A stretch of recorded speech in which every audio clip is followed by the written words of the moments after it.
Yeah. Hello, my fellow comic book collectors. It's Alan, the Comic Collector Geek, and I'm joined with Steven and Matt, and maybe some other people. I invited a bunch of people. So this is on Fridays. My plan going forward is to have like a whole bunch of people, like basically kind of more open, big panel, just babbling about random things, doing whatever. Like, just keep it simple. On Mondays, though, it's going to be just Steven and I, and we're going to be showing his big books. I don't have anything, but he has big books, and then I just have a couple books. God, if I could reach you, I'd hit you. Yeah, I only have like the Comic Tom exclusives, and that's the pinnacle of my collection. So Name dropper. yeah, so those are the big books. Steve and I are going to do a trade at some point, for Comic Tom versus, some Golden Age junkie books that he has. So it should be good. It should be really good. So yeah. Alan, the medication is not working. Oh, okay. So let's say hi to the chat here. Hi, chat. Comics. Yeah, comics. Wow. Okay. Now my contacts decide to go crazy. Golden Age gold, blah, blah, blah, blah. As long as it's in the box, collectors need to learn this one trick. Okay. I was on last night with Ricky and Hall. Hall, yeah, Comics was on. Hi, Andreas. And hi, Kenneth. And Doug. Who are you on? Who are you on with, Matt? I was on with Ricky last night from Ricky, all sorts of words. And so was Hall. I gotta invite him. I should have invited him. Hall, yeah, was there too. His name is Nate. He's a good guy. Oh, Holly, Comics. He has very similar interests. Yeah, he has very similar interests to me. I think I think I know who Holya is. He reached out to me via Instagram. He kind of looks like Ricky in a weird way. Do you know what I'm saying? Oh, I'm going to reserve judgment. They have similar style to them. Is my point. Now, incidentally, have you seen Lettuce Comics? Yes. That is Mon Comics' wife. You told me. I know, but I don't think that the chat knew. I just thought I would say that. Know that it's. I talked to the chat because I talk to the chat. But they don't listen Cosme to me. Comics. I sometimes Casme. I always say Cosme. Casme. So Casme actually always has amazing stuff. He's got a pretty amazing collection. He does. Have you interviewed him yet? No. I believe I asked him to come on at one point. Well, let Alan interview. I don't understand why Lyle, if you're out there, Lyle, why you won't just deign to come and be interviewed yet. Yeah, I don't think Lyle's here yet. And Prentice. Wow. I really do know how to read. I read good. I are a good reader. That's why there's pictures, boys. Yes. That's why we're with comics, okay? How many large-size comics This is not a novel group. This is a comics group. I don't have an early large. Whoa. We had a question. It says, how many large comics do we have? What is that? Oh, how many early large? I really don't. I think I may have one or two. That's it. I really don't have many. The really early ones, no. I don't have any early ones, but I do have a larger one to show tonight. Oh shoot. Okay. Like, do you consider like the early Disney magazines to be large size comics? Do you consider that to be like? You mean like Walt Disney Comic and Stories? The early Disney ones. Yeah. The early King comics. I know were a bit bigger. Were larger size, and they standardized with the Prince Valiant, and then they went down to standard size, and they put gloss on the cover and all color inside to begin with Prince Valiant. That was the mark. Mr. Musings. So yeah. So what I'm going to be showing, by the way, tonight, and you're going to be showing some pretty cool stuff too. I'm going to show the last comic book purchase that I made from my comic store that is now closed, and I'm going to be showing. Oh yeah, that was today, wasn't it? I meant to get. Yeah. I didn't get. I went there on Wednesday, and I closed my account. It was kind of a sad. You thing. cleared your box? Yeah, I cleared my box. Yeah, I have That a was feeling. nice. I bet you a lot of people left them hanging dry with that. I mean, because that always seems to happen. It's sad, you know. Yeah, it's really sad when a comic shop goes out of business. It really is sad. They had 2 shops. That's 2 in a week in a week in the Ottawa area. That was pretty sad. Another one closed. Well, another one closed before this one. Oh, yeah. God. Yeah, we lost 2 out of 7.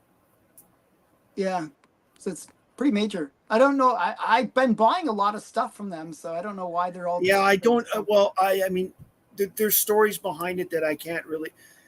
It would take me an hour to explain what happened. They went out of business. They went out of business. Good. I thank you. That is a hell of an explanation, and it explains. They didn't go out of business. They just closed, went from 2 locations to 1. To 1, yeah. So we call that consolidation. Consolidated, yes. But the second location that I went to was really nice. It was big store.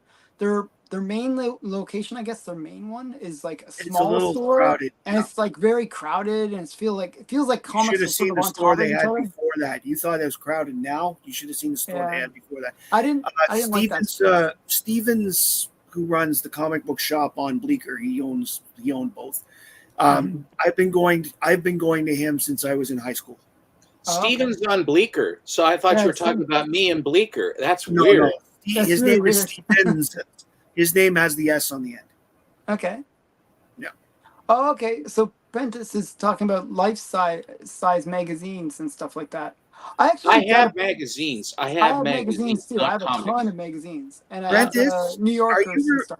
Are you referring to the size such as the DC reprints in the 70s, where they reprinted things like Sensation Comics 1 and Action Comics 1?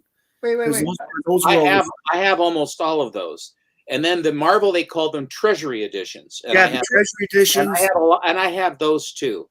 But as far as the comic books, the larger size comics, those are the things like this. I was going to say this. I'll show you first, and then I'll show one. Okay, that's nice. I actually bought this at Rob's store. By the way, Matt, did you know he's not Canadian? Who? Rob? No, the Christopher Reeve. Oh, yes. I'm just joking. So, yes, I did, Alan. Yeah, I didn't know that. Okay, so you're like Chekhov in Star Trek. Everything has a Russian base to it. Yes, the Russian woman came up with that idea. No, I think it was Alexander Graham Bell. No, you do not understand. Russia made the phone first. Wasn't George Washington Canadian? I'm certain he was. I'm pretty sure. He was British. Oh, that's true, actually. That's close enough. Was Washington born in the United States, or was he born in England? He was born in the U.S. Okay, go ahead. Oh, he was born in the province of Virginia. Is it the Commonwealth of Virginia? That was after they became independent. So it's a good thing we don't do history, because we put people to sleep with history. That's what everybody tells me. Alan, are you going to show a book now? I was going to show 4 books, just quickly. They're Buffy the Vampire Slayer. What? He's asking me what the DVDs behind me are, and I'm telling him. Okay, yeah, they're Buffy the Vampire Slayer. Buffy the Vampire Slayer. A lot of people like Buffy. It's interesting. Okay, okay, wait. Okay, I'm just gonna show quickly some random big books that I have. So there's this one. It's Barry Windsor Smith's, all of his stuff, and you got him on the back as well. Oh, Baron Mordo. Yeah, well, it looks like it, yeah. And then actually the artwork inside is pretty awesome. Look at this. That is amazing. That took him a half an hour. Yeah, but you know, the good thing about a book like that is they get to see the detail. Awesome. It's not reduced like it is for a comic page. It's got a lot of detail. I'm not sure if you can Can you see all the detail? Very nice. The tree, especially That's what I'm saying. Forever. Wow. Yeah, it's pretty cool stuff. So there's that one. I got that for free. And then the other big book I have is, I'd never opened it, but I have I've got a Ron Goulart book here. It's, Yeah, this is what's his name? big one. Frank Cho. Mm. And then another early one, Golden Age. This is Wow, that really is older, because that's the Daffy Duck from the first cartoons that he was yeah. in back This in is the like late 30s. this is the first Porky Pig comic, like titled comic. Yeah, and I'm not surprised. Well, that's an oversized book. That's you an know oversized what- book. And then the other one I was thinking is this one. Oh yes, Never liked that book. You never liked this book, really? No, everybody touted it. I had no use for and it. I think I've seen Neil Adams personally Yeah, sign Jimmy at least Carter. 30 of those. Your favorite president. He's Canadian too, I think, isn't he? Jimmy Carter. Just being silly. Okay, Yeah. so that yeah. Ever since I learned, ever since I learned the secret of Christopher Reeve, I've been kind of in a state of shock. I'm like, my whole childhood is now. I was living a lie. I can't. Okay, but yeah. Okay, now you're making me feel even worse. No, it's okay. So those are, I don't know, some big books. Do you want to show something, Stephen? Sure. Okay. You just had that sort of pensive look. You were doing your Winston Churchill. I am doing my Winston Churchill. I shifted back to Linsner for artwork behind me, except I had to have the that's deep, but yeah, I bet you. Well, it's our fault. You guys stole Tim Hortons from us. I know, Who? that's so sad. Who? Tim Hortons. We stole Tim. I don't even know what Tim Hortons is. It's a donut shop. It's Dunkin' Donuts, the Canadian version. Is it Dunkin' Donuts itself, or is it Dunkin' Donuts by a different name, or like Dunkin' Donuts? It's like Tim Dunkin' Hortons, Donuts, but better. Tim Hortons knocked Dunkin' Donuts out of Canada. Okay. Yeah. So Dunkin' Donuts, the donuts are kind of sugary, too sugary. You see, what we have here is we have a company that changed the firmament of donuts called Voodoo Donuts, which is famous everywhere. And now that we have a lot of designer donut shops here in Portland, just like you I've have seen coffee those shops, ones, yeah. we have designer donut shops. Here is one of the classic comics Popeye books. Oh, cool. Very nice. And there's Interesting. Wow. And Popeye he's riding riding on the the Jeep. Jeep. Yeah, that's really interesting. And what is the Jeep's first name? Jimmy the Jeep? Nope. I'll let you think about it. Eugene. That is correct. I was going through my names. I know it. It was in my head. It was there. I know it. I knew it. I knew it. That's it. That's the name of the webcast. It's I knew it. Alan Pollitt says, quote, I knew it. Okay, that was box number 1. And here is box. Now, part of this I will give. We'll talk about almost anything. There's no real consistency. I'll tell you What's what. on the comic rack? Hello, that's Steve Driscoll. Okay, yep. What's Steve Driscoll? Geez, that's another person that's in the chat. Oh, okay. He's saying These books that I'm showing, I ordered because my friend Alan Pollitt was showing me about these classic comics Popeye books, where these retail variants and these incentives and high ratios and things like that. And my local comic shop didn't even carry them. And if they did, he didn't even carry them. I asked if he had any, because Alan was after one in particular.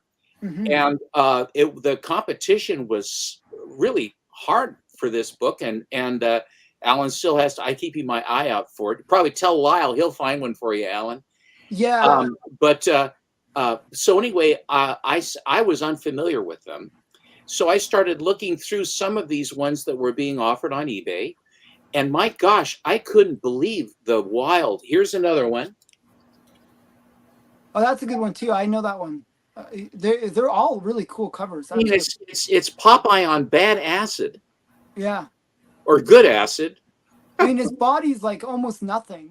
And Oh, then it's he a has these caricature. massive arms. Yeah. Well, it's part of the lower part of his body is almost a stick figure. Mm-hmm. Yeah, but it's just I love the Proportions. eccentric, the Yeah. eccentric and wild exaggeration on it. And here is one that I really like. I remember as a kid, the Sea Hag was always, I always liked it when the Sea Hag would come on because this witch would cause all manner of problems. And I also liked the Goons, where they went to Goon Island. And there was one Goon that was in Thimble Theater, and she was nice, and she wanted everyone, hi, who dat? And wanted to get along with everyone. I can't remember what her name was. Who was the Goon that was in Thimble Theater that was a good one? I can't remember. Alice the Goon. Thank you, Matt. But this one has the Goons and the Sea Hag. The Sea Hag is squeezing Olive, who's popping the can into Popeye's mouth, who is hammering on the Goons. Isn't that a cool one? Right there, just seeing that makes me think of Yeah. It's weird, like it's like almost Picasso-like in the weird, like how it's surreal. It's surreal, and they do take on stuff like that. They have some that are like Crick Falusi, you know, like with Ren and Stimpy, where it's this exaggerated, almost disturbing. It's sort of like disturbing clip art sort of stuff. Yeah. I'll open one more and then I'll let somebody else go because I have another 4 boxes to open. The guy who created Ren and Stimpy is also from Ottawa. Billy Camp or Crick Falusi? Crick Falusi. He's for whatever. Whatever happened to him? It's all Billy Camp. He got Me Too'd way a long time ago. Oh wow. And did he have magic fingers? Apparently. And unfortunately, his magic fingers liked younger girls. Oh no! Oh, that's awful.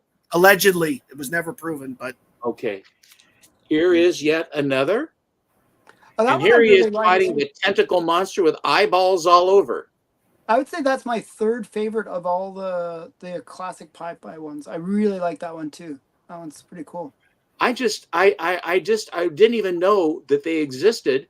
And these are like $20-$30. These are not break the bank kind of things. These are just, $20-$30. Okay, go ahead and carry the ball. And then I have a few more a little bit later. Okay. So, Matt, do you want to show some stuff? Sure. We'll start with the theme. Since we're going on the theme with the big books, I had pulled out this one earlier to show off. It's Superboy and the Legion of Superheroes. It's C55 is its issue number, so to speak. It's the wedding between Saturn Girl and Lightning Lad, which was from is done by Mike Grell art, and it was written by Paul Levitz. It's just it's a good story overall. I'm a little sad that it's never been printed in the small version because this is a little hard for me to hold onto, but those treasury editions or whatever they're called are just really awkward to store. Yes, I know. I've got them on the shelf like this, standing up, but because there's really nowhere else for them. I also found a couple of books where I found the stories very interesting. This one is the second series of New Teen Titans. It's number 12. And the reason I like it is because Dick Grayson has an apartment in a building here in New York. And it turns out that the building is haunted. And it's haunted by the ghost of a girl who was killed by, if you read the New Teen Titans in general, there is a female Donna, I guess the equivalent of a Don in the mafia. And it turns out she lived in the same building years ago and she was responsible for killing this child. And basically through the ghost, they've discovered the body and discovered that this person was responsible for the murder. And they finally, after trying to take this person down for years, they finally were able to get this mafia boss behind bars as a result. And that is true. What's on the rack? He says George Perez is the master of the crowd shot, and he is correct. Oh, sorry. Yeah. Here. Sorry, I just have. Hey, Susie. Hi, Sue. Another one that I wanted to show tonight is Star Wars 8 from 1977. Bring it Early closer to the 78. camera, Matt. Come closer to the camera. Yeah, you're too far away. There you go. Now you're talking. I'm That's still, better. I'm still adjusting here. At least I changed my chairs. This one doesn't squeak. You have much more. You're not nearly as washed out. You got a lot more color. Oh, well, That's better. the new light arrived today. So the reason I pulled this one out is because it's the first appearance of a character here on the cover, right there, by the name of Jackson, spelled Jaxxon. He is a bunny alien that is probably the most hated character ever in a Star Wars comic to be created. And the reason I pull him out is because his origin is interesting, because he was created by Roy Thomas, actually, who helped plot this book but didn't write it. And he was created to be a tribute to Bugs Bunny. And he was named Jackson because in the first year or so that Bugs Bunny was on, Bugs Bunny, instead of Doc, would say, "Hey, Jackson," to people. So, really? I'm afraid that Jar Jar Binks is far more horrible than that. yes, but Jar Jar was on screen. This is a comic book character. And this is also Jar Jar in comics. And this is also there's no Jar Jar in the comics. Jar Jar might have been in the Phantom Menace comic, but he hasn't. No, but not in the. I mean, not in the original. Certainly not in the original series. No. So, but as I said, in the original series, like, the key is that this was the first character they intended him to be a major character, and Lucasfilm actually forced him to stop using it because George Lucas hated him so much. Well, that's not good. Yeah. And I always found that amusing. He literally only has 3 more appearances after this, and then he just vanishes, kind of like Chuck Cunningham did on Happy Days. So everything else I've got is sort of tied to each other. So, Alan, if you want to go ahead. All right. 1 second, I'll come back to me. Okay, so what I'm going to do is I guess I'll show... Back to me. I'll show you, like, this bag. Wow. How do you do it? How do That's you it. do Did it? you guys enjoy that? Was that a good bag? Man. A little bit plain, but... Okay, so I'm going to show you what's inside the bag, too. Does that make sense, or... What's inside the bag?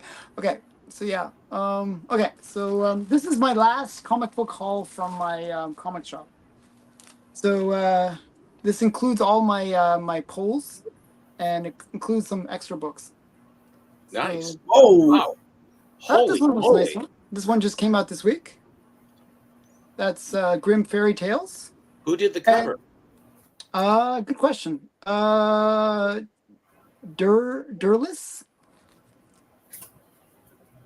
Durlis. Huh. Never heard of him. Durlis. I said it right. And then we got Spirit Rider. I think this is like the cross between Ghost Rider and what's it called? Ghost Rider and somebody. I don't know. And then I thought this one was cool. This is an homage to Spectacular Spider-Man. I think 101, is it? Yeah. You know what I'm talking about? Yeah. The negative space one. And I thought this one was really cute. Power Girl. Isn't it cute? I have that. I have that actually coming.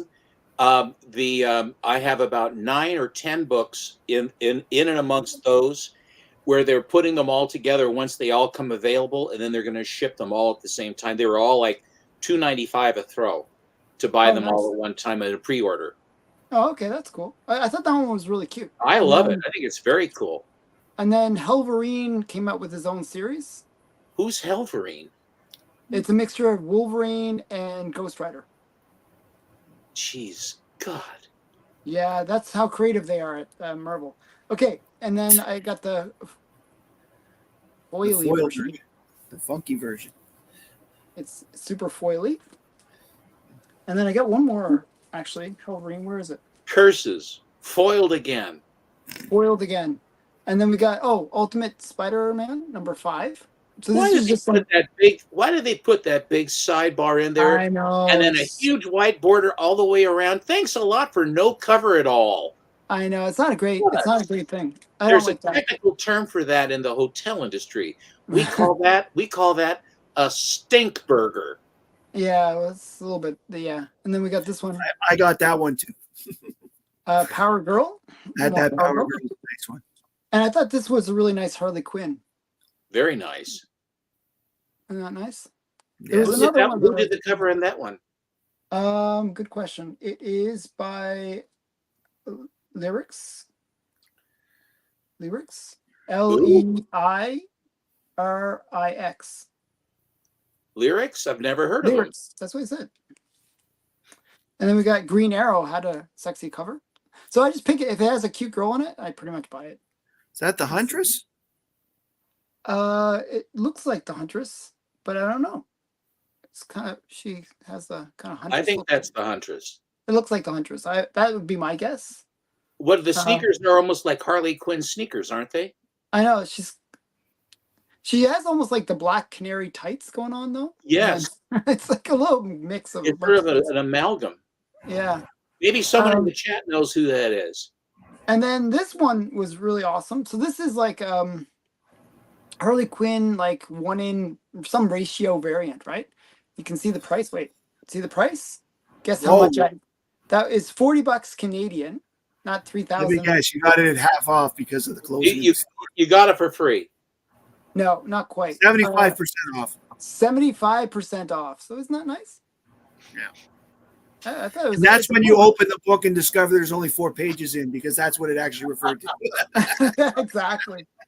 Yeah, it's only got And then there was this one. I paid $1 for this.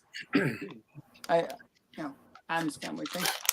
And then the other one. This one actually is an expensive book. This is the one I was telling you about, Stephen. I should have bought more copies. I actually looked on eBay and they were selling like 9/8 of this for like over $100. No, not for me. She's in for a surprise when she gives birth to 800 spiders. Yeah. Ew! That'd be a nice twist, actually. Okay. So that's my last comic book haul that I got from my my local shop. Okay. Now, Matt, do you want to go or shall I go? I can go first. Has a bow. Yes, you're right, but I don't know about that one. And hi, Callie. What I'm going to say hi to people. Hey, Callie, I've got a box I'm going to open from you pretty quick. Callie, Mr. Callie, I have your box here. I'm going to open it. And okay, yeah. Sorry, I'm just clicking through everybody. Okay. How dare you click me? Oh wait. Oh yeah. So the title of this video is I just need to think of a clickbait title. That was my title. Okay. This one, I was about to walk upstairs after I pulled out a bunch of books, and then I realized that I picked one more box at random, and held the New Adventures of Superboy run of mine in it, and that made me decide that I would pull this book out.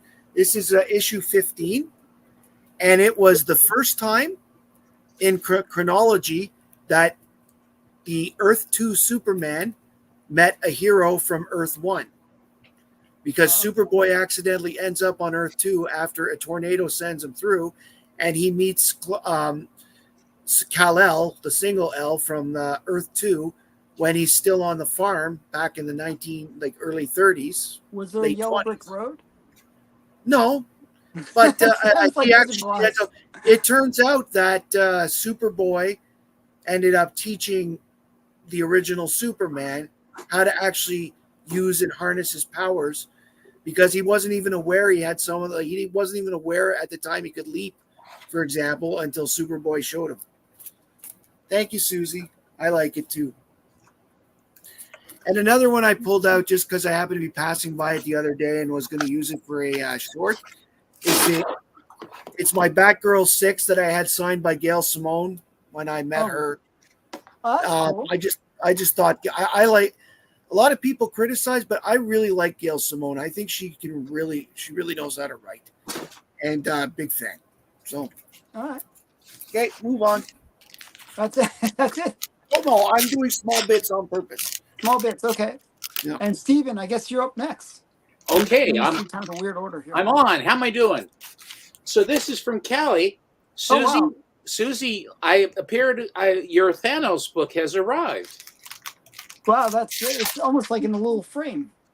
It's these pool noodles. Yeah, somebody sent me books like that. It's a really great way to send books because it really does protect the slab. It protects the corners, which are the ones that are the most suspect. Actually, in the last unboxing, there was like 2 slabs that got mangled. From Stackery? Yeah. Oh, that sucks. Don't they take better care? I think they sent them well. It's just, for whatever reason, they got dinged on the corners.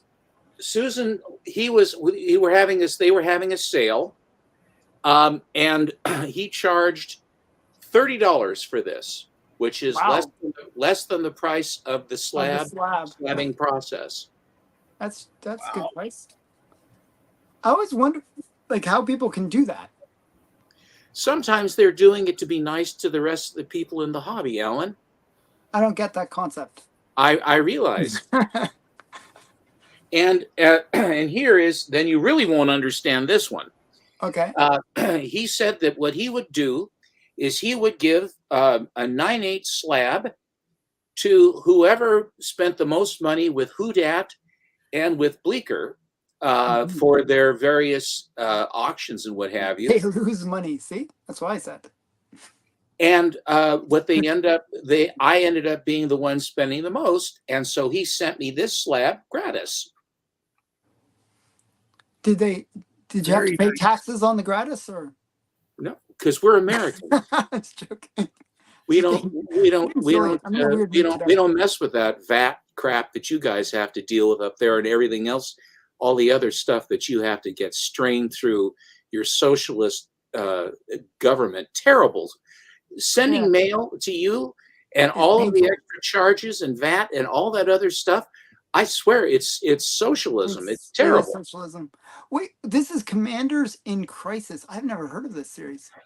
Science calls it the lightning. Science calls it the lightning world. But in the 90s, theorists believed it was the conceptual space surrounding reality. They wanted to rename it the ideality. Oh, okay. And that's the premise. And do you know how I know that?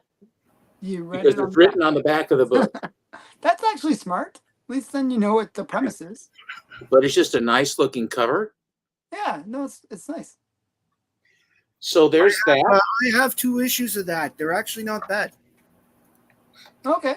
And here a while ago, there's been a big flap that Clayton Crane was going after some guy's wife or something. Mm-hmm. So there was some sort of a problem. But Clayton Crane, before he became big again, because he evidently fell off the wagon and had various problems, he had come out to Portland for a show, and I got to sit and talk with him for a while. Very nice man, very nice guy. And he was selling lots of stuff. And I have a lot of these magazines that show the very first art that he had. He said, these are the last ones I have of the very earliest prints of stuff that I ever did. And so I said, oh, where are they? He says, well, I've got them right here. And there was about 4 or 5 of them. And I said, I'll take them. He says, well, this is what I do with these. He took out a black ink pad, a fingerprint pad. Have you ever been fingerprinted? No. Oh, yes, actually I had. I had to be, in order to be a teacher. Passport? No, teacher. Okay.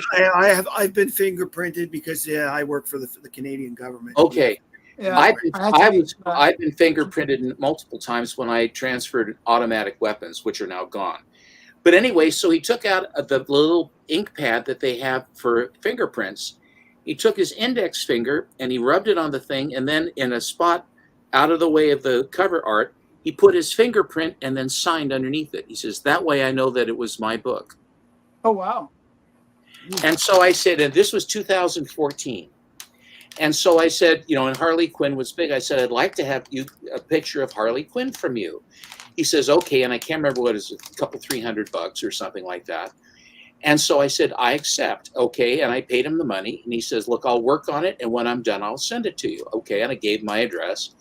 And time passed. And all of a sudden I got this box. And then I opened it up and I was stunned because he did not do a piece of art on paper. He did an actual painting, an Impressive. oil painting, and framed it and sent it to me of Harley Quinn. That's really awesome. Really nice. Clayton Crane. Wow. So good guy is what you're saying. Oh, I mean, that the amount of work that went into this. I know, it's pretty awesome. So that's it's very detailed too. Extremely, and I was floored by it. Okay, so now you saw the Callie stuff. Thank you, Mr. Callie.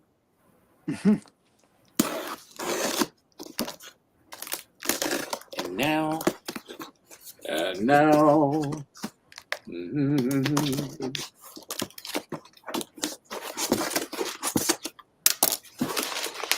Okay, we got a slab in here.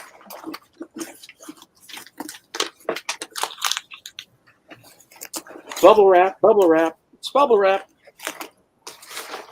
And better than peanuts. Yes. Bubble wrap is actually stress release.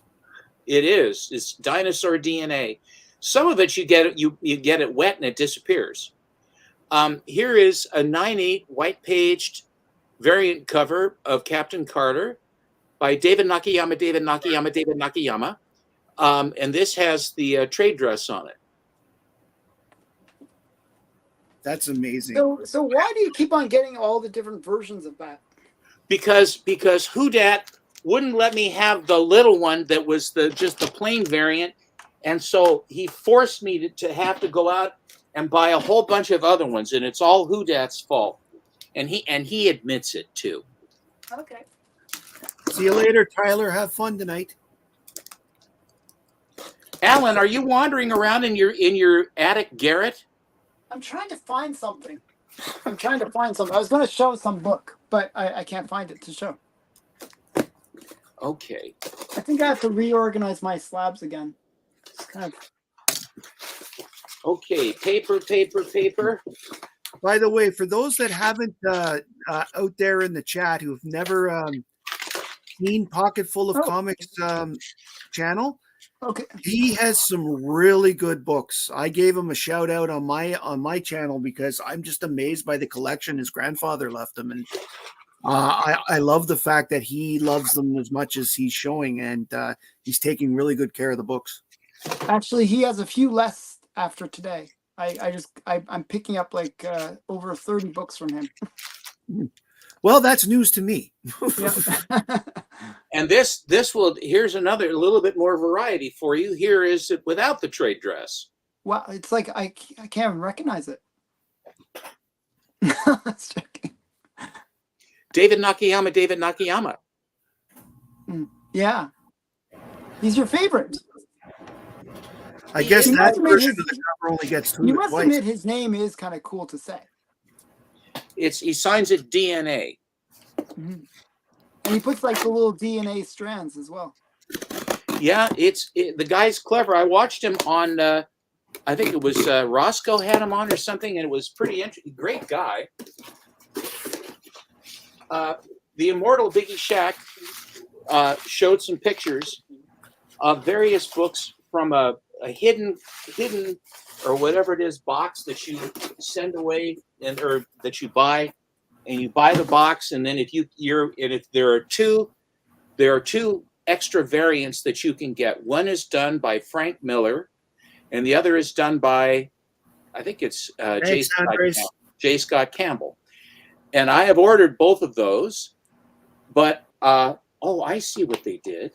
So this is what came. This is what it looks like. This is the thing. Okay. And inside. Oh yeah. That was the one that's really rare. That you have to send away to get. Yeah. And this book is absolutely bizarre because it has a perforated cover, Oh, that looks like that reminds me of the books that my kids used to like when they were younger. And I'm not saying that as a criticism. I think it's a wonderful That's effect. really interesting. Yeah, that's amazing.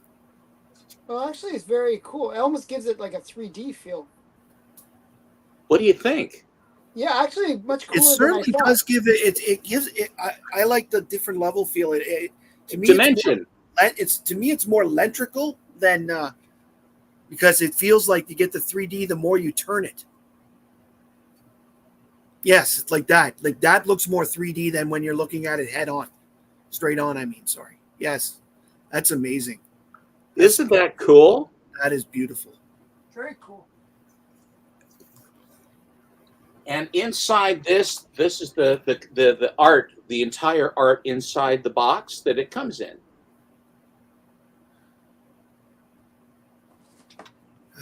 Yeah, that is really nice.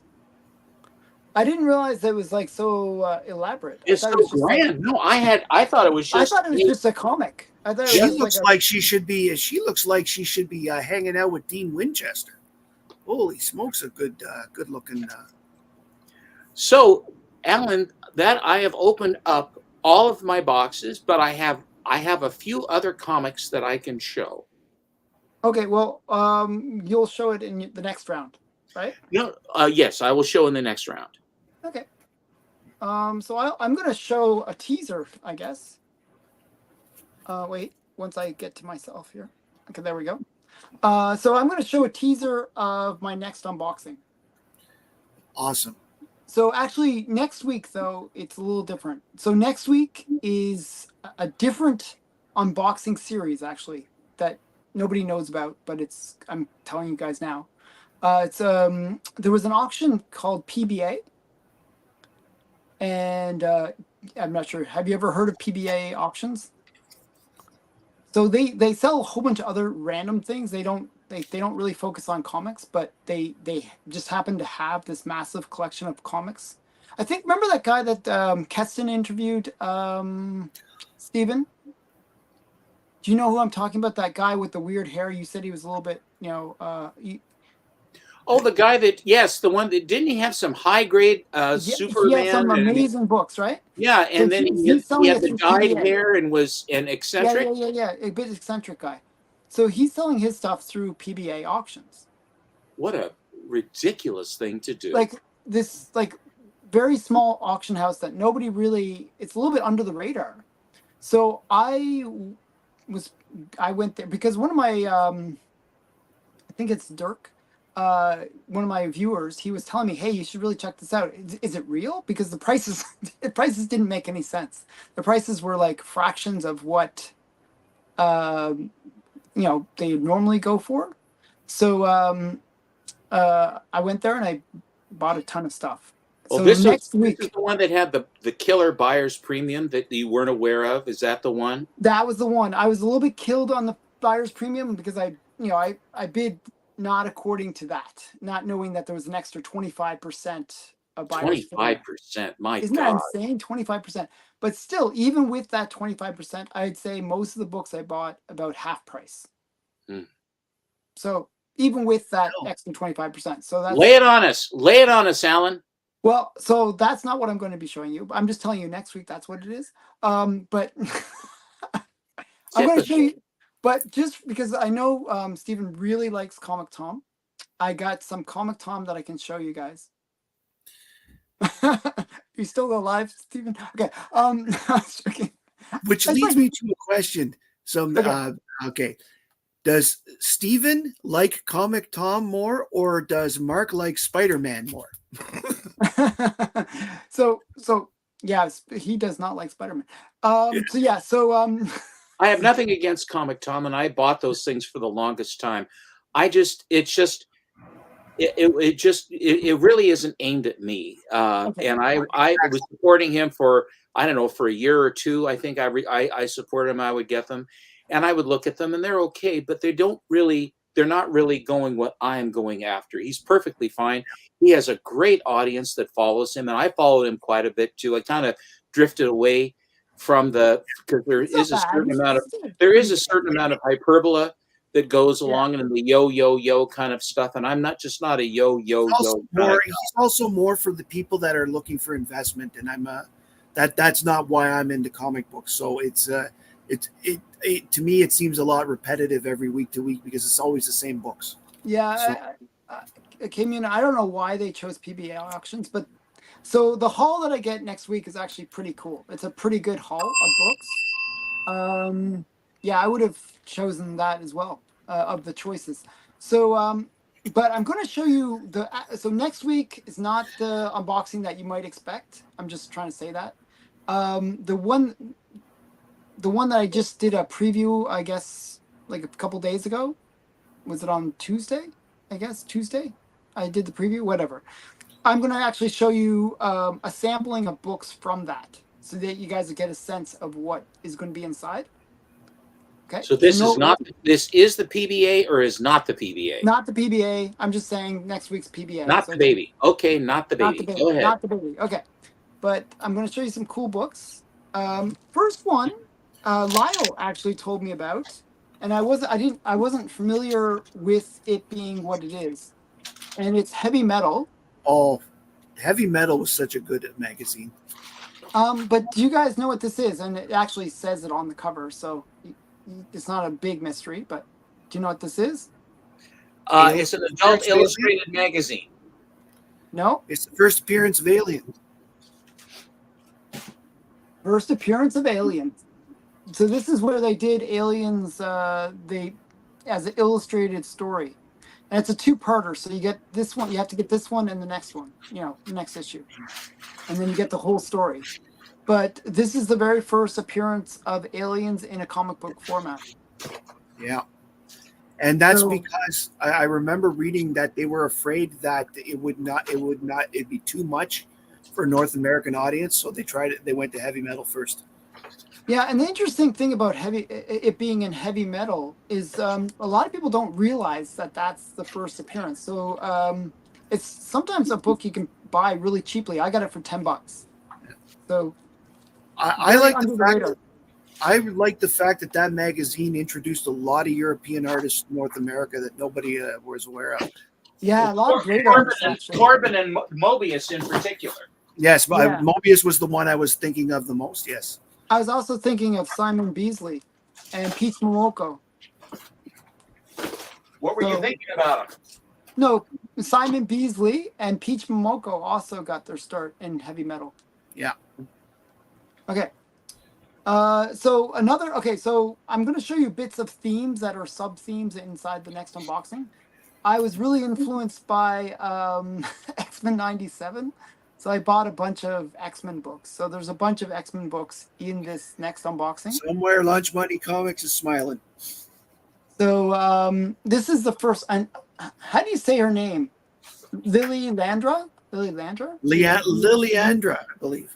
Yeah. Okay. So I think you had it right. It's because there's an apostrophe in there somewhere. So I don't know if it's. There's no. They don't have an apostrophe. It's Leandra. Leandra. Leandra. So yeah. But this is her first appearance. So and then I'm going to show another thing that I picked up a whole bunch of, and these I got an insane price on them. So I like getting these like little collections. Well, this is a little collection. It's these Mighty Midget comics. And the guy was selling these, he wanted like $200-300 for them. But he had, or make an offer. So that to me is like, oh, I can get it cheaper than that. So I put in an offer of like $80, and he accepted. Wonderful. And these are like some of the highest grade ones on the census. That is a nice book. Yeah, this is from 1943. It's actually quite rare. You were saying this one, Stephen, that there's issue number 12. These are number 12, and there's number 11. Most of them are the 11s are the common ones, more common. Yeah, the 11s are the more common ones. This is the number 12. So the number 11s were like Captain Marvel and and Captain Marvel Jr., those titles. And Bullet Man, I think, was also another 11. But these ones were kind of more the obscure titles, and they were not easy to find. So the fact that I got the highest ones on the census is kind of cool. Thought that It's was very cool. and way below what they had previously sold for. And then the other cool sub theme in the many books, I counted over 40 some odd slabs that was in this next unboxing. And then there's another few hundred books. Is Good Girl. I always collect Good Girl. And do you recognize the artist, Stephen? Al Feldstein. No. It's just a minute. Dan DiCarlo. Dan DiCarlo, yes. If he wasn't going to say it, I was. Yeah. I thought this one was really cute. I was actually stalking this book for a while. I was kind of hoping, like, if I stalked it long enough, I'd get like some, there's an offer for you on this book. Like if you do that on eBay sometimes. But I always liked this one. I just thought it was cute, the way the magnet is pulling the skates. I'm not sure if that would actually work, but it definitely is cute. So yeah. So and then the last one, because Steven said, "Oh, you got to show one big book." I was going to show a Comic Tom, but because Steven said you got to show a big book, I'm going to show one big book. All right. Good Nice. for you. I love that book. So this is the Crazy Cat Lady cover. I figure if I say that enough, it will be known as the Crazy Cat Lady cover. Is that the Secret Isle of the Catwoman? Is that what that says? Secret Life. Secret Life. Oh, Secret Life. Okay. It's her origin. It's her origin story. Gotcha. And it's the first time that we learned that her name is Selena Kyle. And what was her profession? Her profession was Catwoman. I think she was a stewardess or something like that, wasn't she? Yes. Yeah. Okay. And the plane crashed, she lost her memory and became a criminal. Yes, that's right. I was just remembering the origin story in my head. What's annoying? I sometimes will, because I'll read like a whole bunch of books at once. I'll sometimes get them a little bit mixed up in my head. Also, I was thinking about her origin in the movie, where she's like almost like a secretary that's kind of learns too much and then gets bumped off, right? Brave and the Bold 197 changes that story. Eh? Oh, really? Yes. So, it turns out that the amnesia story was just a cover story. She never lost her memory. Oh, okay. But they retconned it. I will stick with the original because I like it. Yeah, they did. It's kind of a retcon, but it is the Earth 2 Catwoman. So I mean, yeah, so they can do that. Yeah. So this is a Win Mortimer cover, and it says origin of Catwoman.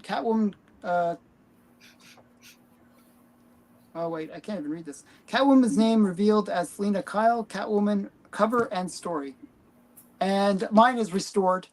This is a crazy expensive book, by the way. Steven knows because he has a crazy expensive version of it, right? But I will tell you that I am at roughly 1/2 the cost of what the book is in grade. I bought a 6.0 and you got it for $2,300. Yeah, and it was like literally 1/2 of what they were selling.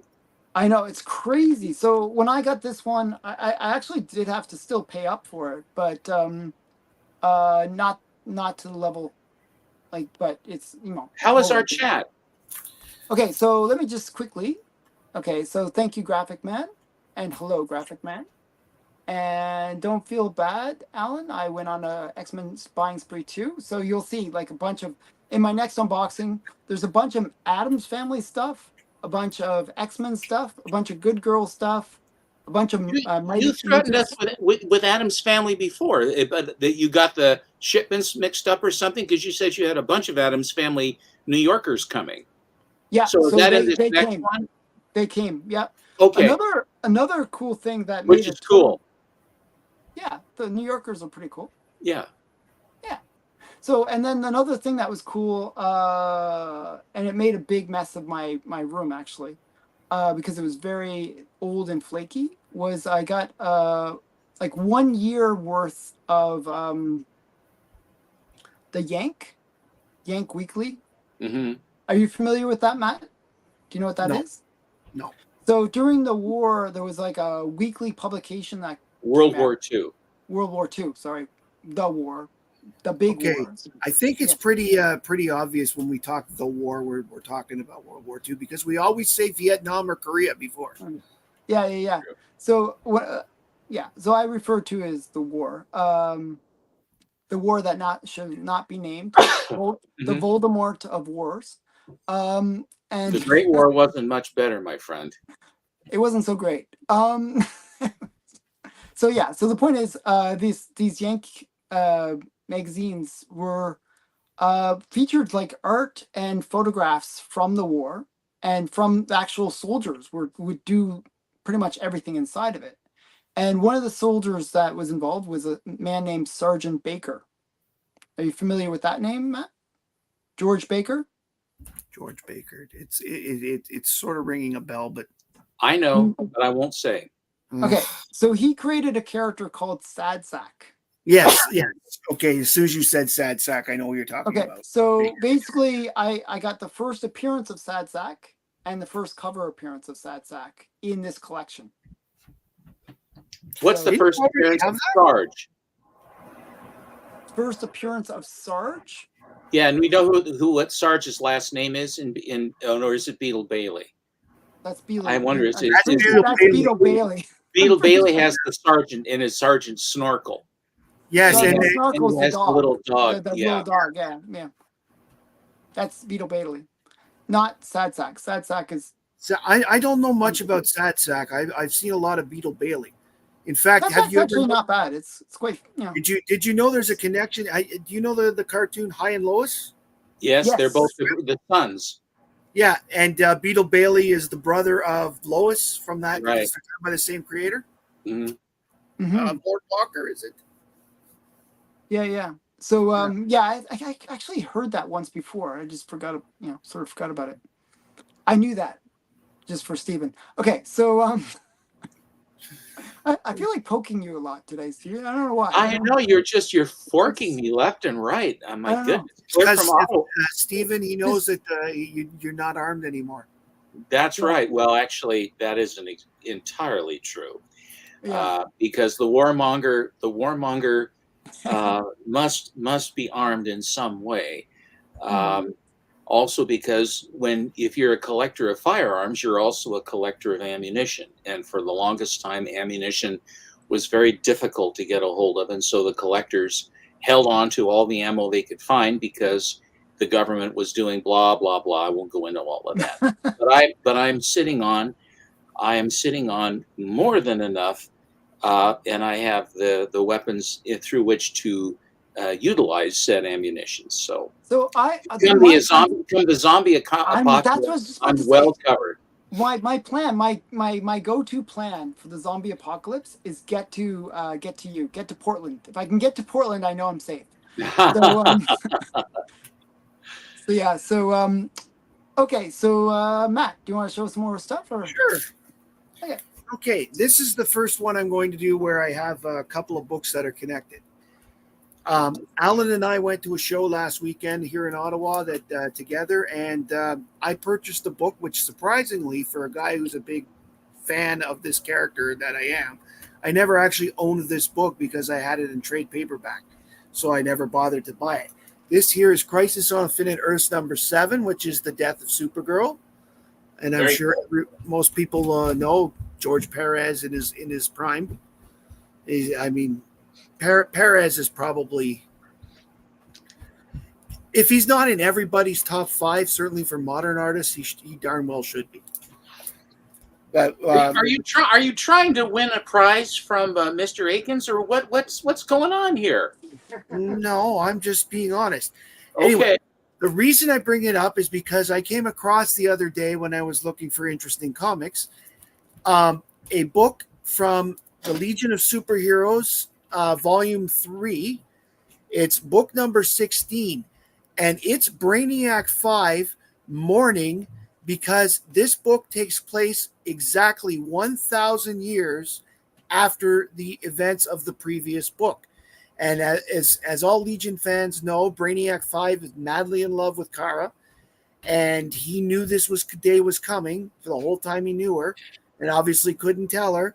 And it shows his reaction, and it's a stunned reaction. As I said, technically he knows she's been dead over almost 1,000 years anyway, but this was the day that really hit him.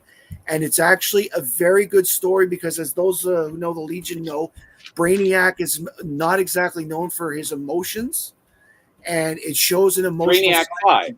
Yes, Brainiac 5 is not known for his emotions, and this shows him as a regular person and not the unfeeling, cold, calculating person that he's normally known as.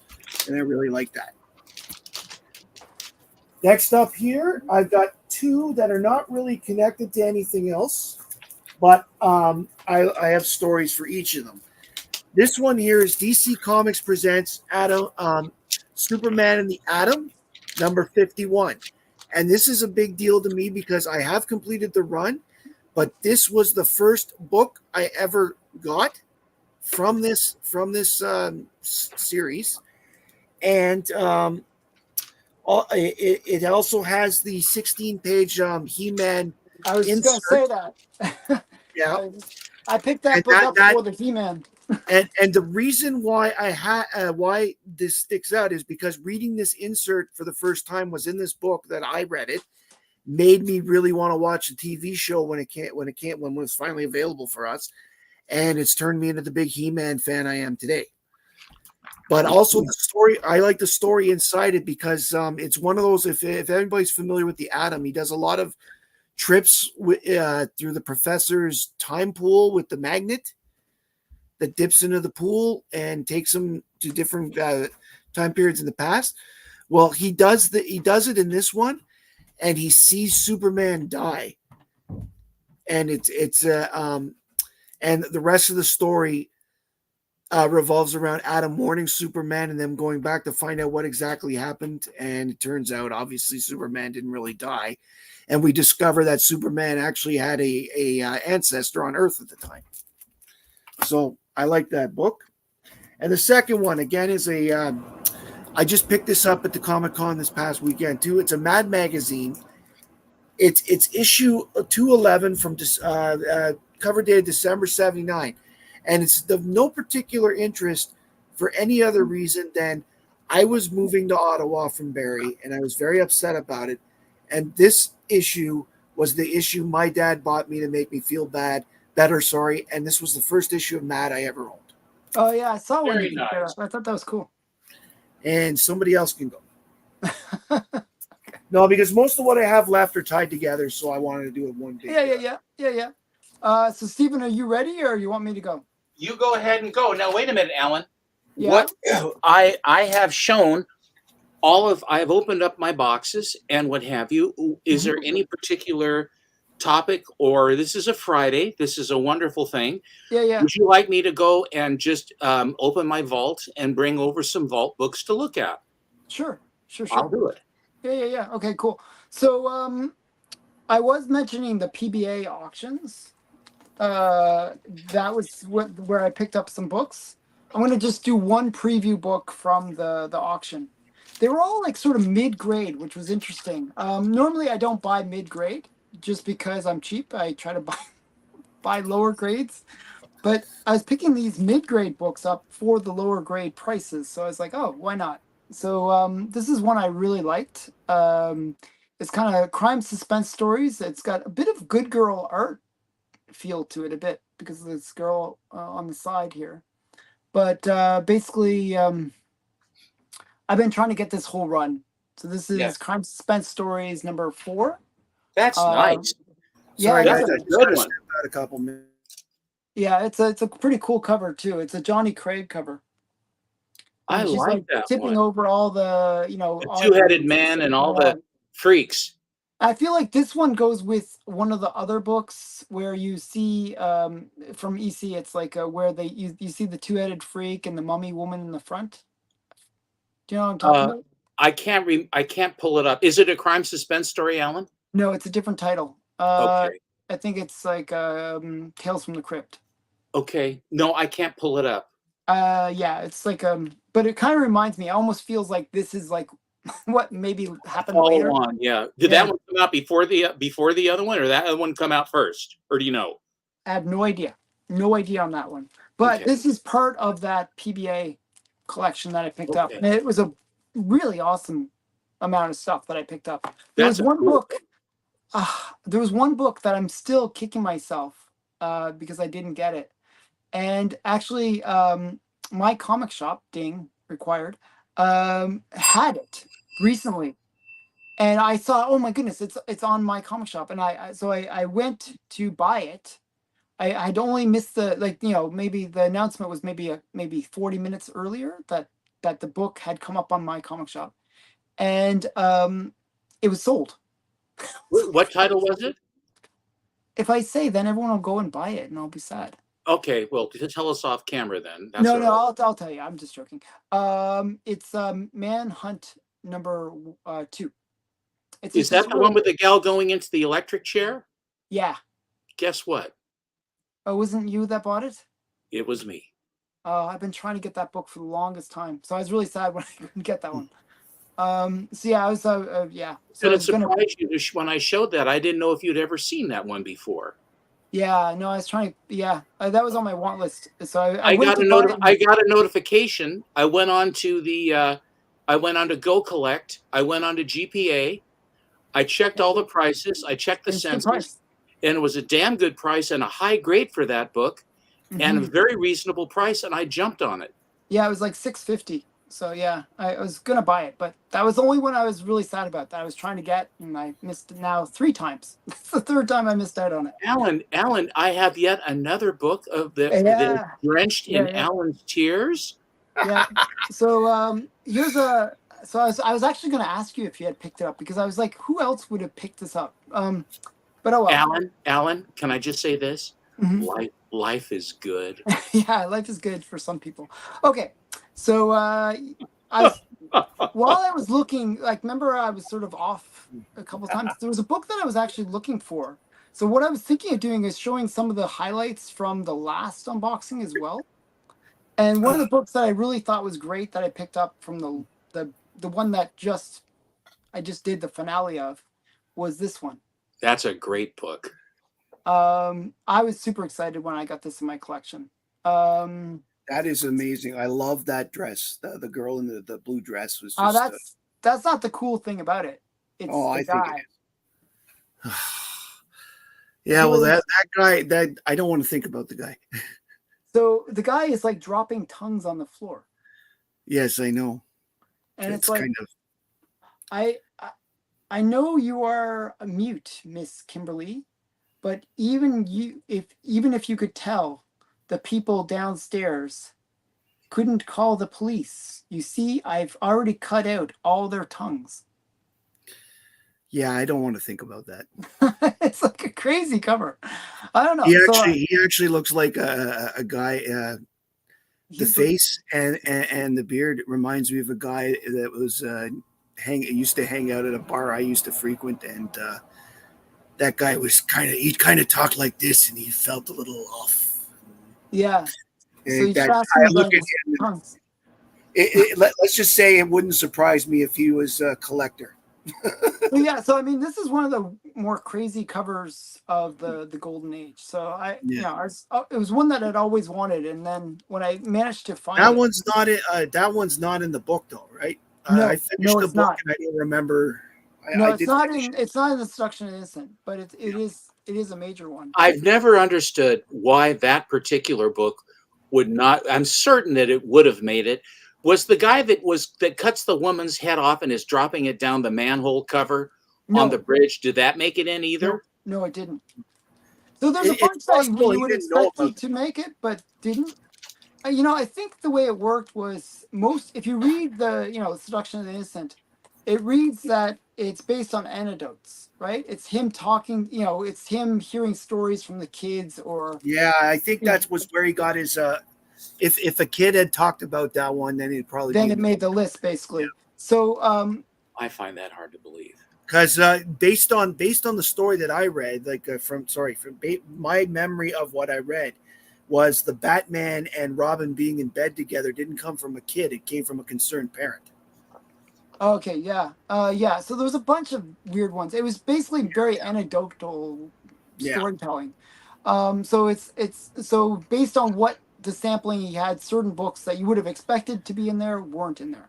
If that it didn't feel like research. It was like like honestly, to me, it sounded more like I heard all these stories, so I'm making the conclusion that these are bad, and this is why.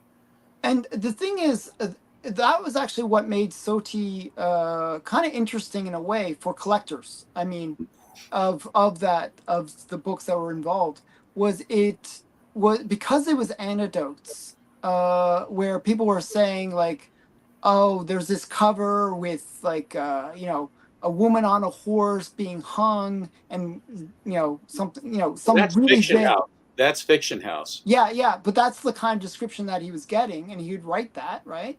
But Yeah, he wouldn't know specifically what title it was. It wasn't he was like saying, "Oh, Fiction House had this book that this child was yeah. describing." It's almost like we as collectors had to figure out what books he was talking about. Exactly. I mean, there are ones where it's obvious because the panels are shown, Yeah, but for the most part, it's a lot of those kind of, you have to kind of decipher I mean, what books he's referring to.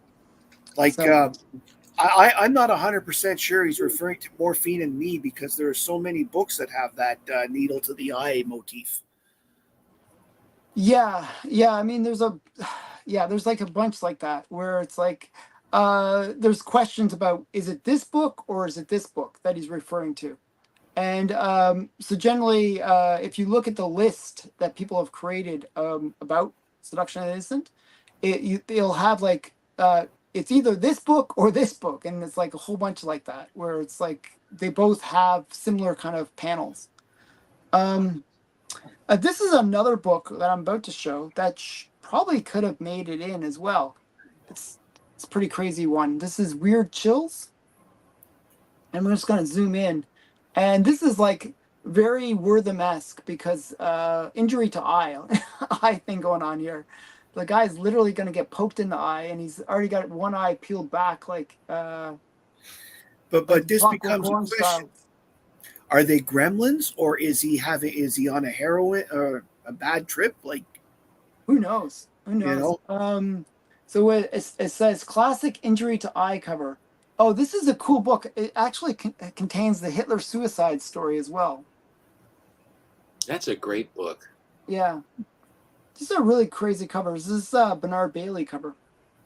I don't think Hitler gets enough credit for Committing killing suicide, killing Hitler. for killing Hitler. You should get a lot more credit for that. And do you want me to show a couple more, or what do you guys want to do? Well, I have some vault books to show as well, but I'd sure like, if you want to show a couple more, then let me go. Okay, I'll show a couple more, and then I'll let you go. I'm going to show one kind of interesting book at the very end here. This one I've shown a bunch of times as well. This is Norman Saunders cover. And it's like, I'm not sure if you can. How well is it coming across? That's coming across. Yeah, it's just a crazy eyeball cover. The 30-degree lower, in other words, the side that should be dipped is next to your face, like you have it now. That's better. That's it. Bringing the right edge further out. That's it right there. The eyes have it. Ugh. Yeah, isn't that awesome? Yeah. And I've always found eyes unsettling. yeah, it's a painted cover and just really well done, actually. He's one of those unsung artists of the golden age. Like, just doesn't get the amount of love that he deserves. He has some pretty amazing covers, though. And then let's see if you recognize this artist. Isn't that Graham Ingalls? Do you know Stephen? If you can move it a little closer to the screen. That's not Maurice Whitman, is it? Nope. Is it Kelly Frias? Nope. Who is it? Frank Frazetta. I'll be Oh, damned. really? It's not painted. It's hard to tell. Yeah. So I mean, this is a pretty cool one. This is Beware number 10. And not many people realize that he actually did some pre-code horror stuff too. So Well, it doesn't really look very much like his I artistic know. style. That's what I'm saying. That's We'll say it but you throws me can't. off. Okay, the way you can tell that it is his style is actually on the girl's face. It's very Frazetta. Oh, yes. As soon as you bring that close, I see it. But She looks sort of like Julia Adams, you know, the gal from Creature from the Black Lagoon, the gal that's in the water with, like Julia Adams. That is one beautiful woman. Julia. Yeah. So I don't know why, but I always find that when Frank Frazetta does faces of women, like he does them very simple, you know, very, very low detail. I don't know why. I know. I really like his Vampirella for that. Yeah, and then the last one, I know you have a much nicer copy of this, but Well, we're gonna hold on. We're gonna do twinsies then. Okay, you brought it from your vault? That was one of the ones I was bringing out to show. Because I love this book, so it was in the pile, so I was like, oh, I'll show this one. Can you move? Oh yeah, yours is a 5.0. Yeah, where's yours, Matt? Right here. It's next to my invisible. Right next to my invisible action figures. All right. So yeah. So Steve and I collect the same books, and he keeps on stealing stuff from my carts. So it's always interesting. Well, what it just goes to show that is that there are certain books that are of the type that we like, that when they come up, there's only so many places where they're going to show up. Now, I would say that on Heritage and in these auctions, the field is actually very clear for you, because I don't participate in auctions unless it's not like it's an eBay auction or something like that. I'll do it. But if it's Heritage or if it's any of the other ones, I really just don't play. I've done auctions before when I was putting together my Batman run together years ago. Comic Link and Metropolis and what's the other one? Comic Link and Comic Connect, yeah, those two. I always get those two mixed up because I do too. but Comic Link, Comic Connect. But I'll show a few if you like. Great minds think alike. I've got a faster trigger finger than my friend Mr. Allen. Okay. Yeah. So I'm going to be right back. So you guys just. It doesn't matter how fast the trigger finger is. If the aim's not there, it's a waste of a bullet. Absolutely. Very, very okay, good. I'll be right back, though. Okay. Just give me one second. Alan's a lousy shot. That's all there is. This Action Comics number 40, I just got back from CGC, and it came back, if you watched our show, in a box that had my brother's name on it. And I had no idea what was in the box. I thought it was going to be like car parts or catalogs or something about cars or motors or something, because my brother's a motorhead. How did it end up with your brother's name on it? And it ended up, and he doesn't collect comics. He never has collected comics. He's never bought anything from CGC. He never has had any occasion. Yet from CGC, Douglas Gentner, that's my brother's name, is ridiculous. And I open it up, and here are these books that I'd sent to Kenny Sanderson. And then they came back. Hopefully he gets the bill. Well, the way it works is this: when Sanderson is done, he submits the books and pays for them to have the service done. And so I remit the entire amount to Kenny at Sanderson Studios, and then when the books are done, they are sent to me directly, and there is no more money to pay. So to have these cleaned and pressed, and then by him, and then and laid hands on, and then sent, and then graded and slabbed and insured and sent all the way for the 3 books that I sent came to $458, which to me is not a bad situation. That I can live with that. The one that I couldn't live with was when it was $6,764.15 to have 7 books done. and that just about killed me. That's why I don't want to slab books myself. I Well, don't like if the book doesn't have the uber value, you're not worried about that. These were high dollar books.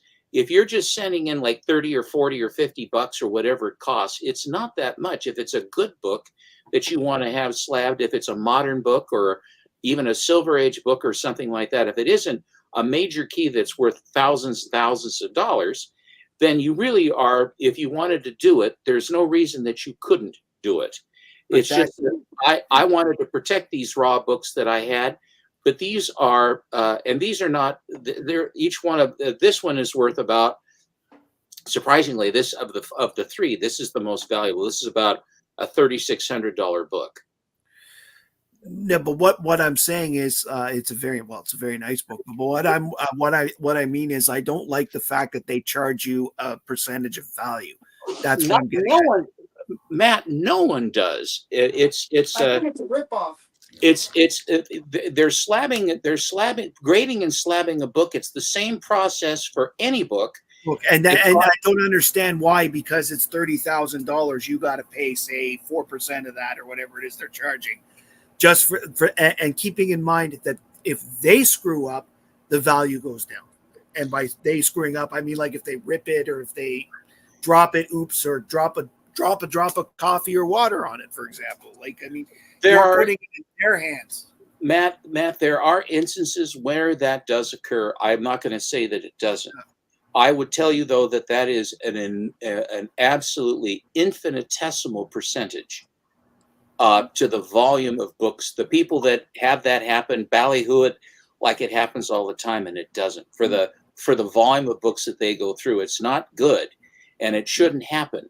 And knock on wood, I haven't had that happen to me as yet, and I've had a few go through. Here is another one. This was the highest grade one that came back in that group. That's a beautiful book. That just it makes my heart proud to see that book. And even though I'm a Canadian, knowing the time period that came out and knowing what's behind it, I feel patriotic just seeing it. Thank you. Last year in April, I started to collect Matt Baker, and it happened because of the book I have in my hand. I was chasing after a book from a guy that I had purchased from before. As a matter of fact, I was going to buy a Cindy comic, and it was a white cover with Cindy talking with, and it was a cat fight between her and some other gal.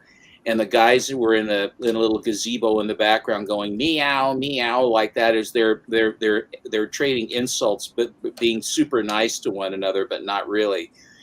And I said, "Is that Cindy for sale?" He says, "No, I'm going to hold on to it." And then, of course, 2 weeks later, he sold it to me. But anyway, so he says, "But I do have a book for sale right now if you're interested." I said, "What is it?" He says, "It's Diary Secrets number 16. I said, "What is it?" And he says, "Well, it's a Matt Baker cover, and this is it."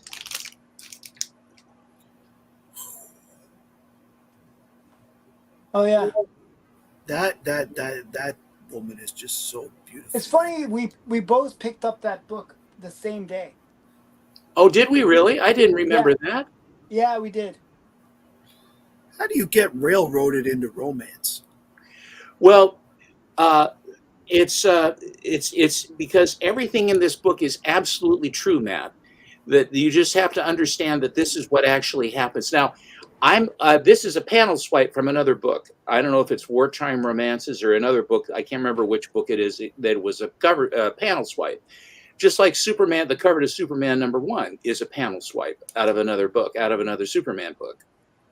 But this panel, the Who's at Home at St. John said they just loved the conformation of the girl, the face, the layout, the comfort, the wonderful nature of this, which is just quintessential Matt Baker. And they said, "Let's put that on the cover," and that's what they did. And so this started me down the road of Matt Baker. That's a beautiful, beautiful. And here is a FOMO from a guy that I've watched for a few years. He gets tangled up in various things. His name rhymes with Alan Pollitt. And he showed me this book, and I always thought it was great. Then I had a chance to buy a copy, and here it is. Which one was that? The Little Man Who Wasn't There. Oh, yeah, I love that one. Is that Dick Tracy in behind him? It looks like Dick Tracy. Looks like Dick Tracy. It is a Dick Tracy character, but Carrie Drake is the same way as Dick Tracy is, but Tracy was the first. But this is a Dick Tracy type character, and he's going to try to save the blonde in the red dress from the little man who wasn't there, who's a crazy little creep who runs around and he's injecting her with gas or whatever. What does it say he's injecting her with? Something bad. Some and I noticed, and Alan, I've noticed that if he isn't extracting blood from her neck, he's already managed to inject her all the way, because I know, yeah, it's like the stop is at the bottom of the hypodermic needle. Yeah. Maybe it's sugar and marshmallows from the Lucky Charms.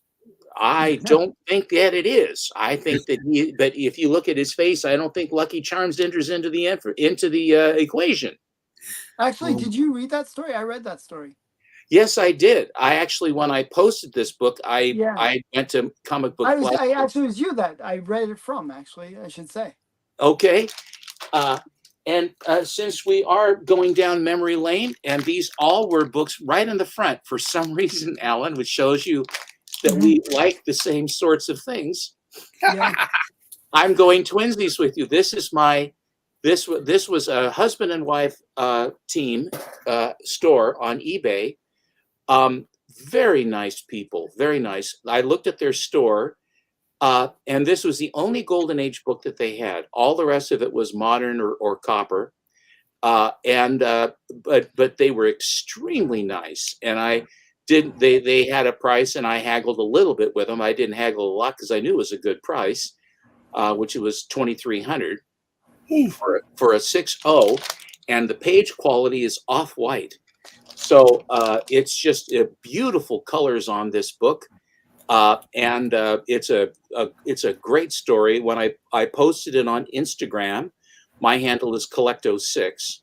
And I was able to get the interior story, and I was able to put it together so you could actually see the origin story of how Catwoman became Catwoman, and her realization and what have you, which I think is a much better story than retconning her to say that it never really happened and I always was evil. I don't like that crap.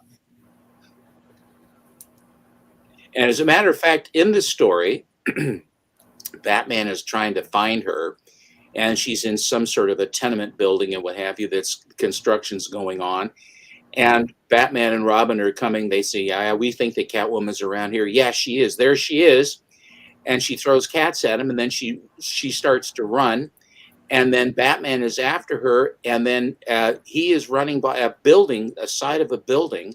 As she runs by the building, the tremors of her running by caused this weakened building side to basically collapse, and it's going to kill Batman. So she sees it. She says, "No." And then she turned around, and then she went right back, risking her life, and saves Batman. And part of the wall hits her in the head, and then returns her memory from she was in a plane crash, and that was the last that she remembered, that she was on a flight. And then that was how it happened, and who she was. "My name is Selina Kyle, and I'm this and that. And I'm mortified by that." And then she acts like she's still a crook to help take down the actual criminals. And it's a great story. And the artwork inside of Selina Kyle, who they give her kind of cat-like eyes and stuff, she really looks like Selina Kyle from before. I mean, I don't know if it was Bob. Who did the artwork inside? Bill Finger's story. Dick Sprang, Bob Kane, and Lou Sayer Schwartz did the art. So Bob Kane, my guess would be that Bob Kane did the faces and the bodies, because that's what he would generally do. The backgrounds and the inking would be done by other people, but the main characters, Bob Kane liked to draw the regular characters. He didn't like to have to draw all the stuff that was behind it. That's what Jerry Robinson did much of the time.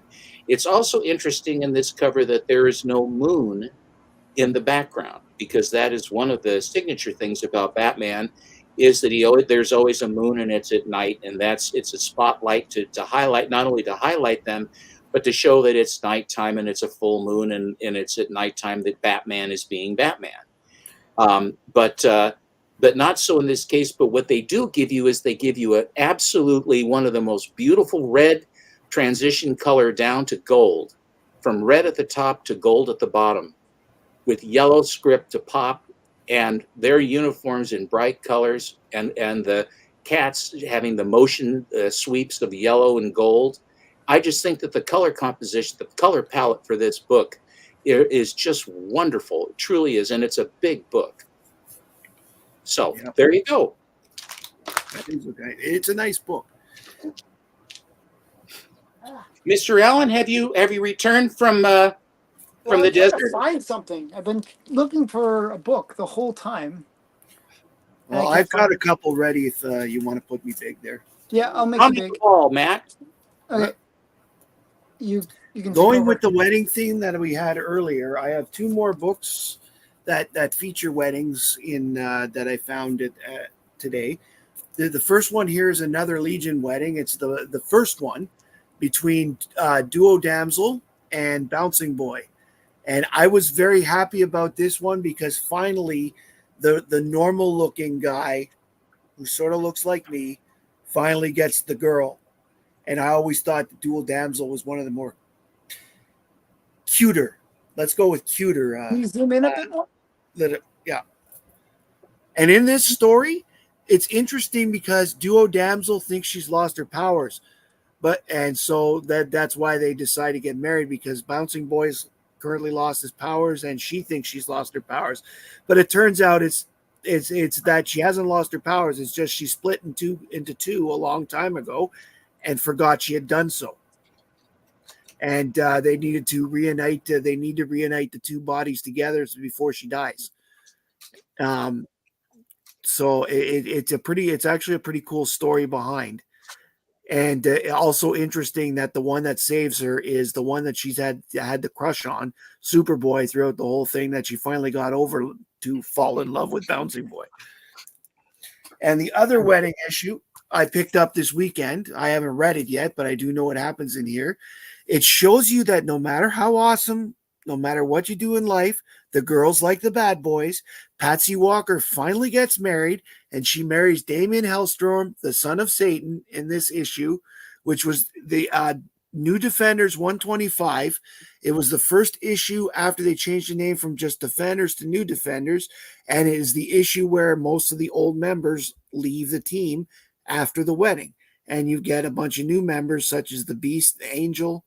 Moondragon finally becomes a full-time member, and I believe Iceman as well. It's a good book.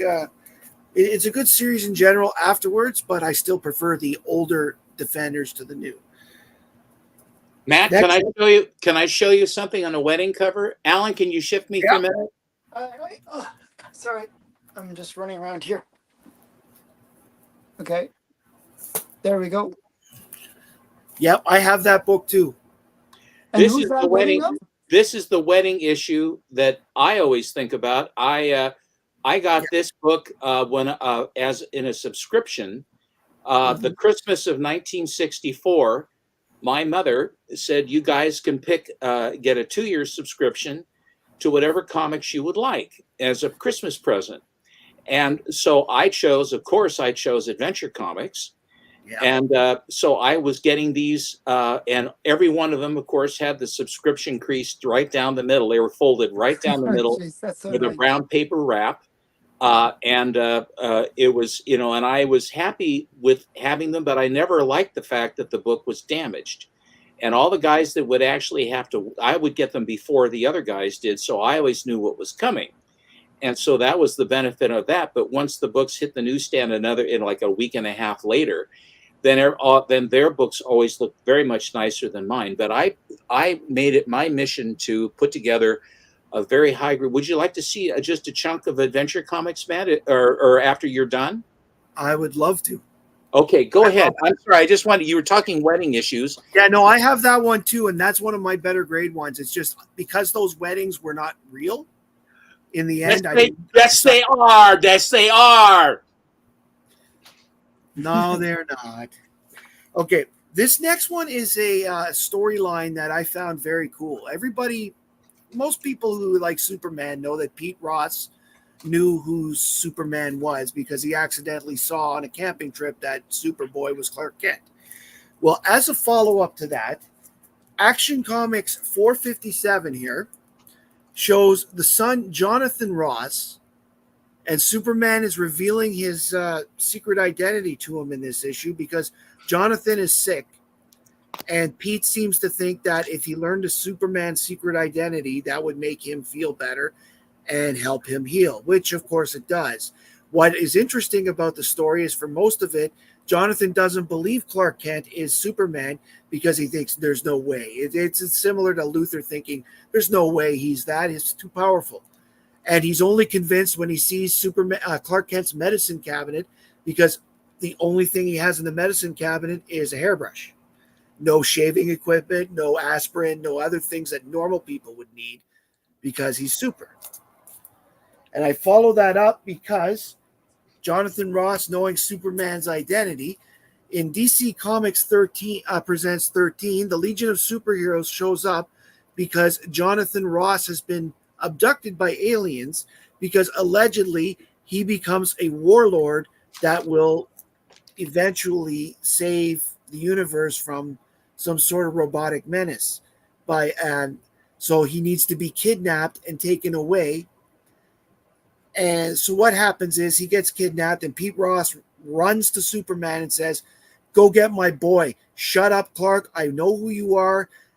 Pay me back for all these years of keeping your secret. Go get my boy." So Superman goes, and the Legion, knowing from history that Jonathan needs to go, comes back and stops Superman from bringing him back to Earth. Therefore, when Superman has to go back and tell Pete he can't get Jonathan back, Pete has a psychotic break, leading to the next issue. DC Comics presents 14, where Pete Ross somehow gets a hold of a time-traveling device, manages to pull Superboy from the past to the present, replacing Superboy's mind with his own, thus being in control of the younger Clark, ends up trying to kill Superman in his grief of losing his son.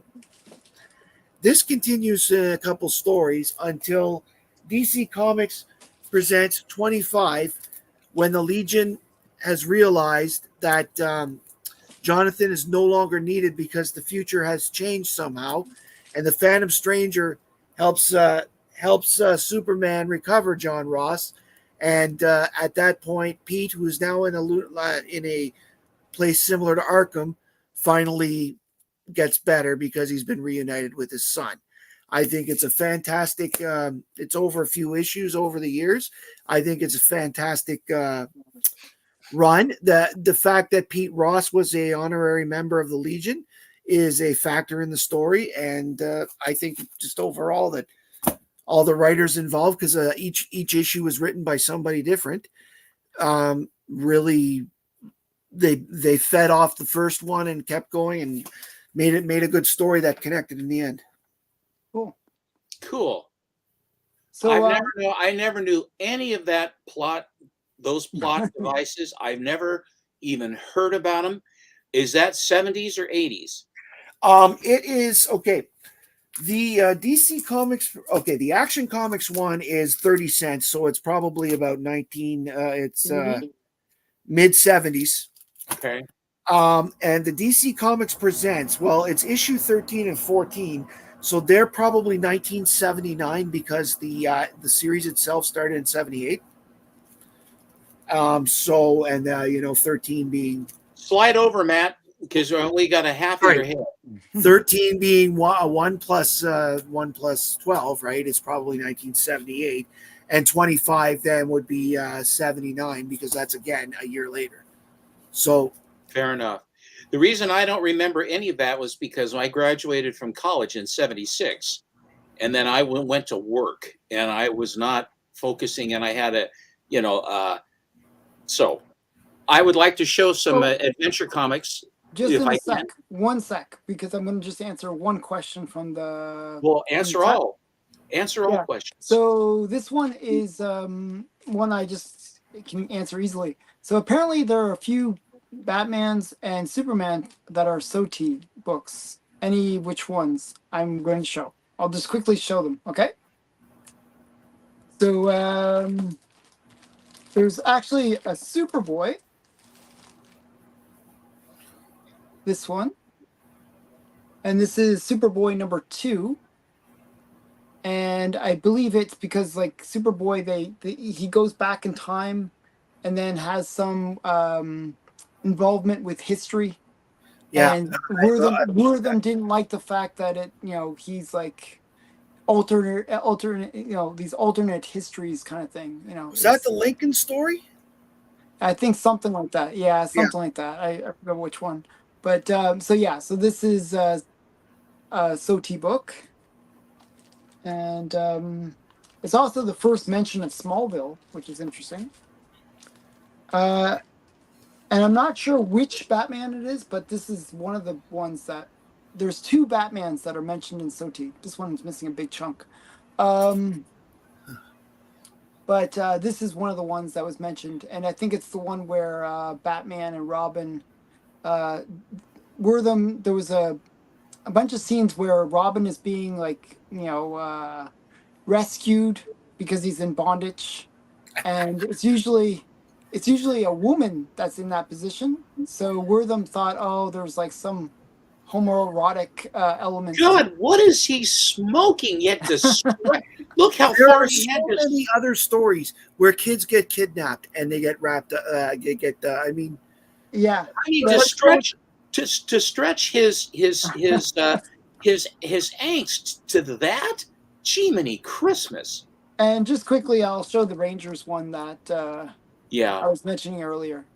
I think that those are guys are in the Himalayas. I think those are Peruvian guys based on their hats, based on the hats and the and the facial expression. and the like ponchos kind of thing. Yes, I think that those are more Andean than they are Mexican. I don't believe those are Mexican guys. I think they're up in the mountains. I think so too. Yeah, they look just the hats. That's not a slur, and that's just an observation. That's all. Yeah. Okay, 1 sec here.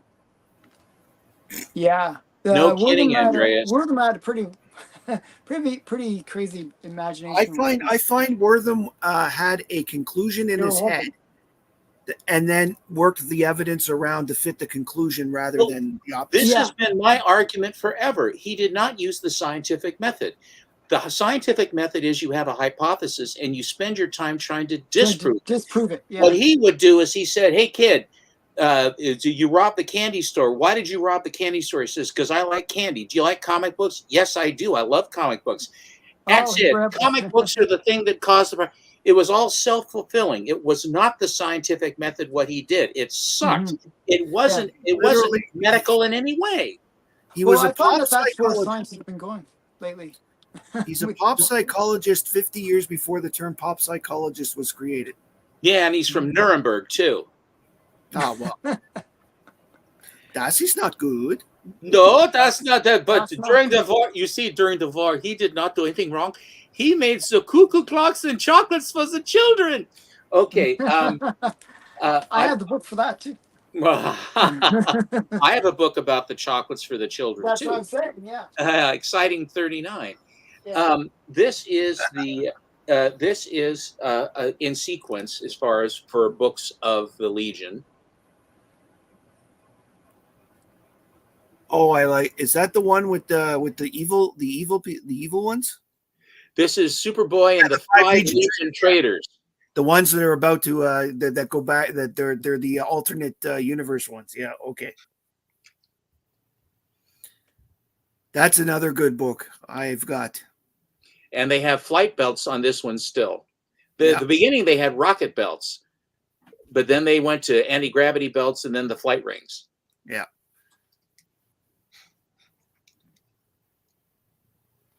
I just bought that this weekend. Where is it? For once, we can be twinsies. Hang on here. I'll let you guys be twinsies once you're ready, Matt. Tell me. Yep, I'm just digging now.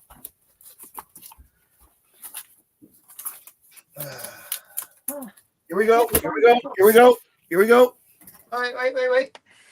Now stick at the station, Alan. Don't be wandering around in your cavern. I'm Stick trying to close find by, run the something. controls, watch the chat, and be the boss for a minute. I'm Horsing trying to around find all the the book. time, It's driving me crazy. you get behind the 8-ball.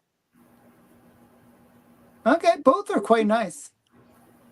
Yeah, I bought this one this past weekend. It's funny because the last show Alan and I went to together, I bought the first appearance of Dev M, and now I got his first Legion appearance. Speaking Very of shows, is there one this weekend, Matt? There is one this weekend. I won't be going. I am busy. But there's a one at it's at the Sportsplex. I'm looking at going to the one at the Orleans Mall next weekend. Okay, so I'll be going to the sport. I'll probably go to the one on this weekend. Yeah. Yeah, another good book. Because I'm going to pick up that Haunted Yeah. Thrills that I was looking at, Matt. Remember that? Yeah. Yes, I know. Unfortunately, I'm a little broke from the last show, so I can't go this weekend. I'm broke. I have that. I have that too. That's a cool one. Legion of Super Pets.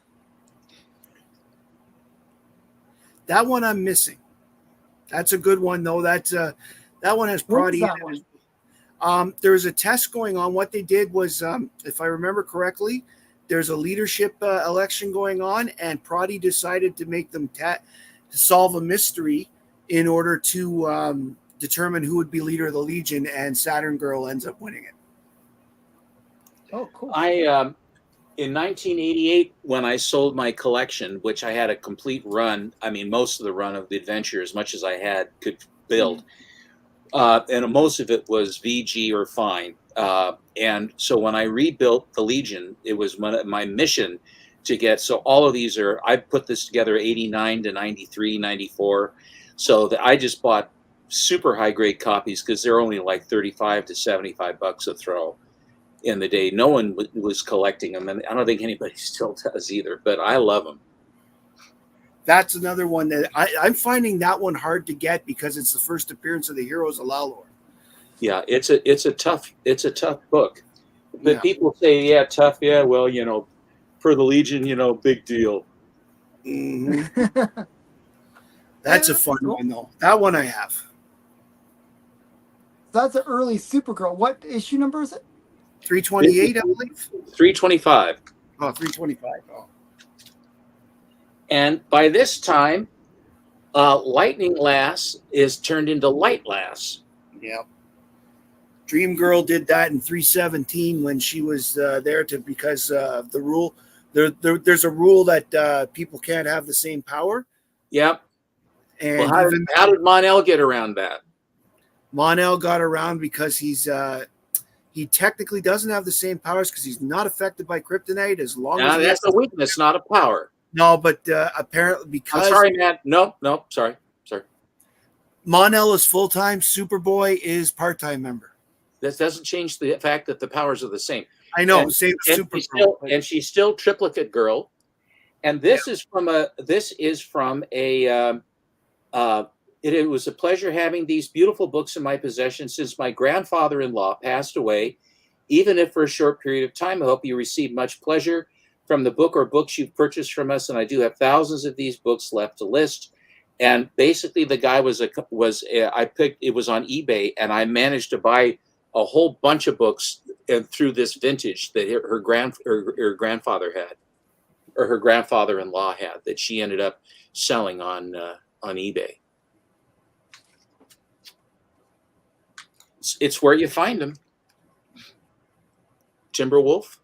Yep, that's another one I need, but it's a good book. Like the story, it's interesting though. The first two panels of the Legion story, there's some sort of prisoner, and they're saying that he He was sent to jail for sabotaging the Legion's danger board or whatever they call it, and they never resolved that one. Even even 50 years later, no one knows why. This was $110. Yeah, I'm not surprised because it's an infamous issue for the it's the first appearance of Lone Wolf / Timberwolf, but B, for the reason I said, it's actually a mystery book because people wanted it because they want to know what this was. Okay, so that's got to be 329 or 20. 328. Yeah, 328. This was a whopping $65. Yeah, that was I'm trying to think. That's not Command Kid. I think that's the other one that was there, a Dynamo Boy or something. No, Dynamo Boy. Sorry, that would be Command Kid. I think that's the one with the demon. Okay, as opposed to Dynamo Boy, but that one is awesome. The Bizarro Legion. Alan, I know you're grooving on this. I actually like the Bizarro stuff. Mm-hmm. Yeah, that's definitely the Command Kid one where the pirates take over the Legion briefly. Because I think the next one is the supervillains one. It is indeed. Yeah. So, which was a very hard book for me to find and grade. Yeah. This one here. You have the full run, right, of Adventure? Yes. Nice. Yeah, I was driven to do it because I said, by God, now I'm working, I have the money, I'm going to put it together. And I was very finicky about, I had the Unknown Legionnaire, the one where she's Supergirl. Yes. And the red kryptonite, she can see through the lead mask. This was one of the first books I ever saw in my neighborhood when I moved up. I'm trying to get that one, actually. That's where he loses his arm. Yep. That is the latest number that I like. That is the latest number of the run I need. That one is being fine. It's eluding me left, right, and center. And that's Adventure 291. It's my Moby Dick. It's my white whale. It's your white whale. It's 332. 332. Twice I've lost auctions on that one. This one, when they all got their powers back, and his arm and Bouncing Boy and everybody was made well by it was in the Super Stalag or whatever it was. Yeah. And the guy fixed him up, the guy that had a mask and no nose or whatever, because he's getting even with them. That was 351. Yeah. I cried. I was so happy. I was overjoyed. I just looked at that page of them all happy walking across. You had to turn the page to see it. There was an ad on the left side, and then the right page where your eye just went was them all reconstituted. I wept. I absolutely loved it. Thin, Bouncing Boy got his powers back. Lightning Lad got his arm back. And on top of it all, they got Superboy, Supergirl, and Starboy and Dream Girl all back in the Legion, all in one shot. This was always a great one. I like that story. That is an imaginative story. That one's written by Jerry Siegel. That's the one where he goes back in time, where the Krypton Atlantean War. So you say Krypton like Marlon Brando. I'm from the planet Krypton. I thought she was the planet Krypton, like Argon and Radon. And yeah. I just say it Krypton. It's just the way it comes out with Krypton. Me. It must be Krypton. How do you say? Do you say like Alan? You have this Canadian female character called Nelvana. Now Alan doesn't say Nelvana. He says Nirvana. How do you say it? I say Nelvana. You never say Nelvana. Now you do. There's always Nirvana. Nelvana. Yeah, it is Nelvana. That's what I say. I always say Nelvana. Yeah. So, and then there's this. This one was, I had a hell of a time because of the spine on this, the dark color. It was a hell of a time getting this one. That was one of the first ones I actually got, and I've got a pretty decent copy of it myself. And then, of course, because I found one, then I found another I thought might be better, and they're both about the same, but they're both very high grade. Yeah, see, I went and got all the Supergirl ones first. And then, of course, we have Starfinger. Starfinger is awesome. And now she has a feather on her uniform instead of the cloud. Yeah. I like the feather better. The cloud was kind of... No, the Cloud was an amorphous mess. They couldn't figure out what to do. They figured it out, though. Yeah.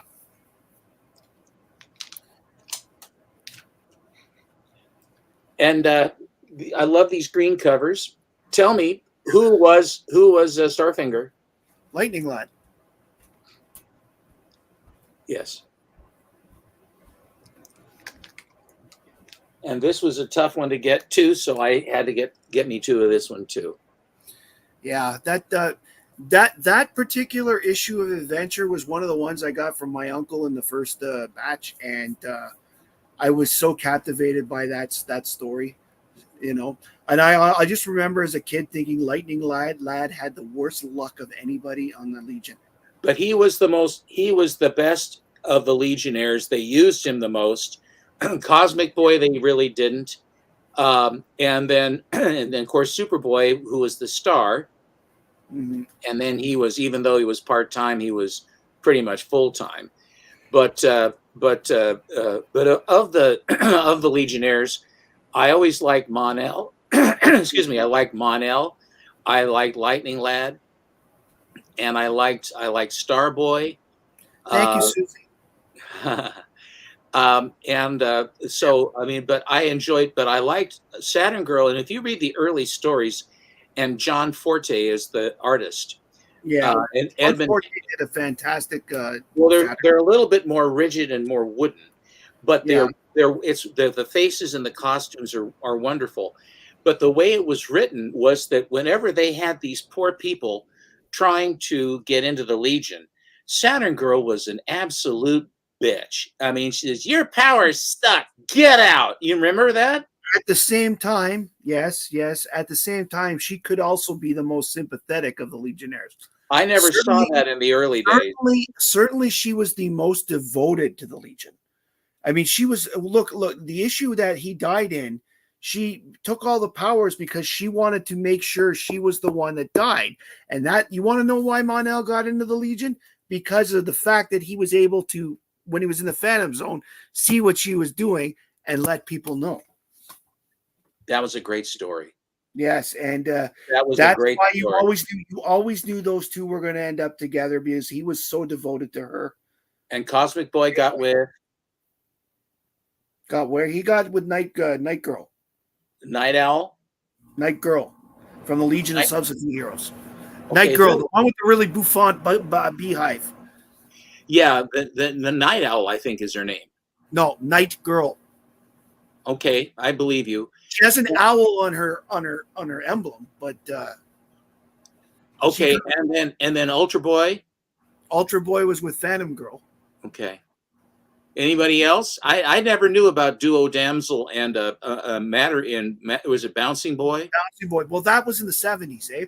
And if you'll remember, during the 60s, Duo Damsel spent her entire time crushing on Superboy, even though she knew that there was this particular. If you read your adventures when Mordru, when they ended up back in the 20th century, yes, Clark Kent was an absolute douchebag to her. Like, she's okay. This is the 1960s. The gallant thing to do is walk the girl home. He's like, "Oh, see you later, there, Luarnu." Well, he was written, but he's not that way, Matt. He was just written that way because they wanted Duo Damsel to do something else. But I mean, like, throughout the entire run in the 60s, she's always the one. You made it, Superboy. Let me show you around. Ooh, let's try this kissing machine, Superboy. Like, the crush thing was there for the longest time. And that's why, like, she sort of got over that. And then, finally ended up with Bouncing Boy. And Bouncing Boy. Did Shrinking Violet end up with anyone? Well, Shrinking Violet was with Duplicate Boy for the longest time. And I've never when did Duplicate Boy come in? Duplicate Boy is one of the heroes of Lalor. Okay. He's not in the Outlaw Legion, though, is he? No, he's not. He's with the heroes of Lalor. He's with the guy with the big head and Beast Boy and Psycho Ward. Yeah. Psycho Ward. Yeah. Psycho Ward. Yeah, no, there's a lot. The Legion has, I mean, like, yeah, you got to keep your head on straight. There's too many characters. The canon is good.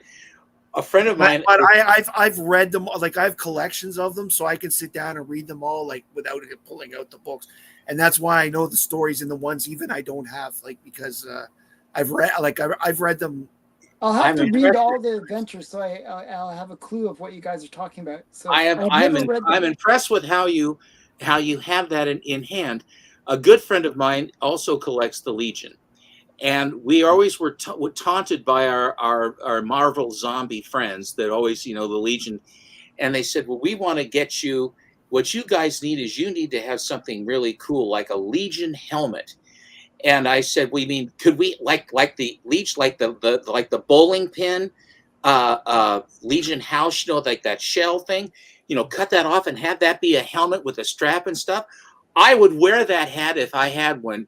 Alan, get on that. And by the way, Matt, I did get something that I don't know if you have. I feel like the Wizard of Oz. You have something, but I have it. But I actually have a Legion flight ring. I don't have a flight ring. I want one. Here, wait. I want to make it big so you can check. I want one, but at the same time, would I ever be able, I guess you're the only one I could wear it around if I got one. Oh, no, I have it right here close at hand, because if I have to leave in a hurry, I have my Legion flight ring right here. I always have that right there.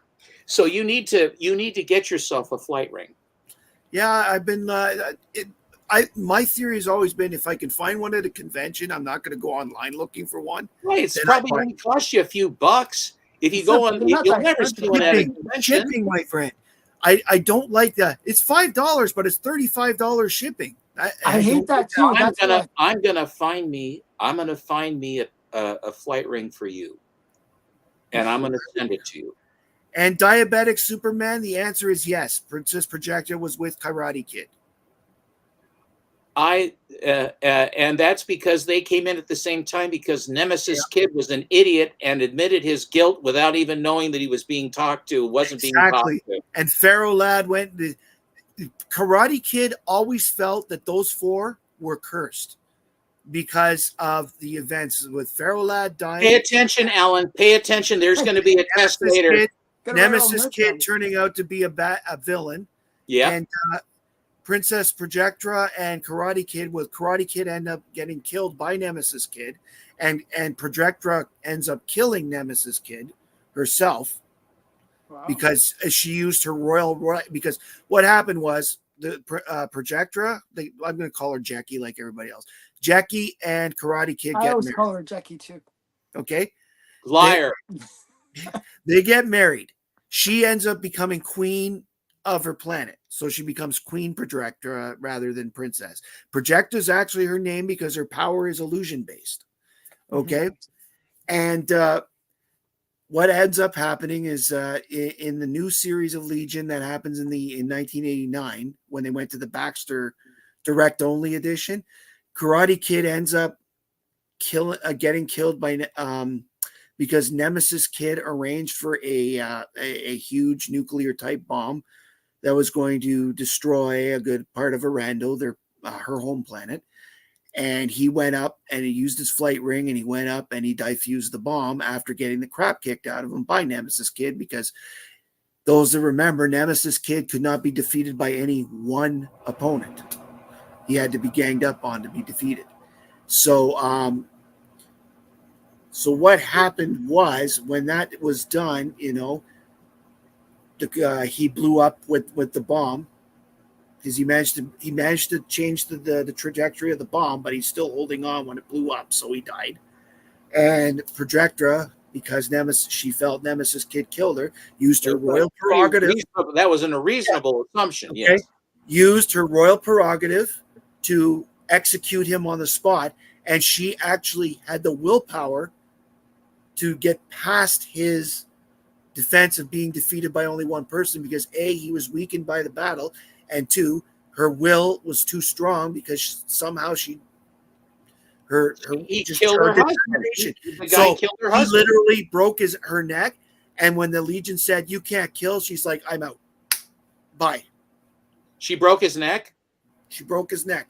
And she turned around and said, "I'm queen of this planet. It was my prerogative to kill him. Thank you, Susie. So we're gone. I'm gone." She ends Don't up give him rejoining money. later.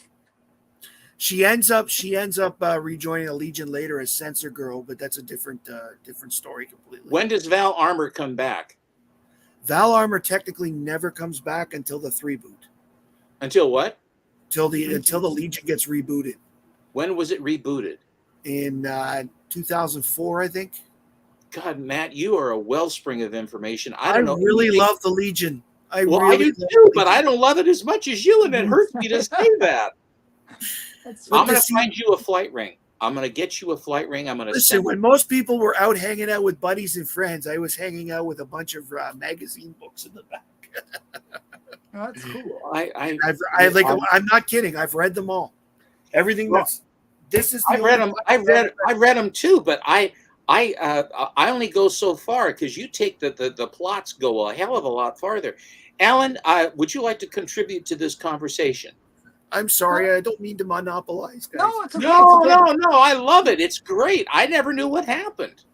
Yeah, I'm gonna actually check out. You've ruined it for me, but I thank you. Although there's the thing is, okay, there are the way the Legion worked. There was the Legion, 1950. Let's go 1958. That's the one we're all familiar with, Silver Age Legion. Okay, that went from there until Crisis on Infinite Earths. Because of Crisis, Superman was never Superboy anymore, and therefore he couldn't serve as the. I didn't retcon. I stayed with the original canon, and I know. So right off the bat, they had to split a little. So what happened was they made it so that every time they went in the past to get Superboy, the Time Trapper had actually taken a little slice of time before Crisis and put it aside and created a pocket universe, and that is Superboy Prime. Okay. Wow. So very convoluted storyline, but okay. Eventually this Superboy dies, and they have a send off to him, and then the Crisis really kicks in, and Superboy is no longer involved. Neither is Supergirl. Mon-El has changed the name to Valor, and he is the inspiration for the Legion. Wow. And so then Mon-El is like a pretty major character. Yes. Mon-El, you know something, he never got the shake that he could have been. He could have been so much better, but he had mediocre writing. He did get a comic book of his own in the 90s, mid-90s, and it wasn't very good. So, and they turned the Supergirl character into a character named Andromeda, who was a Daxamite as well. Okay. But see, they turned the Daxamites in this series, like the later Legion, into a planet of Hitlers. Oh wow! Like they're all racist and xenophobic, and they don't like. Yes, they're still an offshoot of Kryptonians, but they're just like the star travel's forbidden, all this stuff. Mon-El really broke the rules when he left in the 20th century. And he still went in the Phantom Zone. Like that didn't change. He just got there a different route. So like he joins the Legion in 1,000 years later. But what happens is the Dominators have created a batch. They did another thing where the Dominators created a batch of Legion clones from the DNA of the original 58 team. Okay. Yes, this one gets very colluded. You really have to read it. For me to even attempt to explain it would take hours. But they're known as if you ever read it, it's called the SW batch. Okay, that's where the Dominators are big. Like that's what I'm saying. The Dominators were big later. I will tell you that I'm going to not only buy a flight ring for you, I'm going to buy a flight ring for Alan. Oh, wow. Alan, if you will send me your Stackery address, I want you to know that I am spending a fortune. These are sealed. These are sealed, brand new, and each one of them is $1. You don't have to do it, Stephen, but thank you. It's $1. It's $1. I want you to have a flight ring. And then we'll all fly out, and we'll all fly over to Niagara Falls. So, then we can reenact the scene from Superman 2. Yeah, Steven, send those to my Stackery. send both to my Zachary, and then I'll give it to Matt in person. That's what I'm going to do. Yeah, yeah. Okay, I'll send that to you.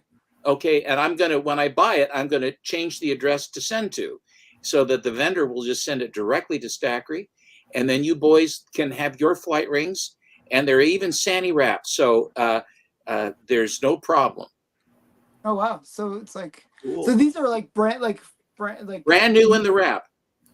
Like, are they DC Comics Legion of Superheroes flight ring promo cosplay sealed from 2019. Oh, okay. So they're new ones. Well, that's the one I have. So did they have? It's exactly like this. Did they have those in the Silver In the books, Age? Or? yes, they did. What happened was Manel, as part of his initiation, created a new element that never existed before, and it was called Element. I think it's one size fits all. You know, it's one size fits all, Sue. Yeah.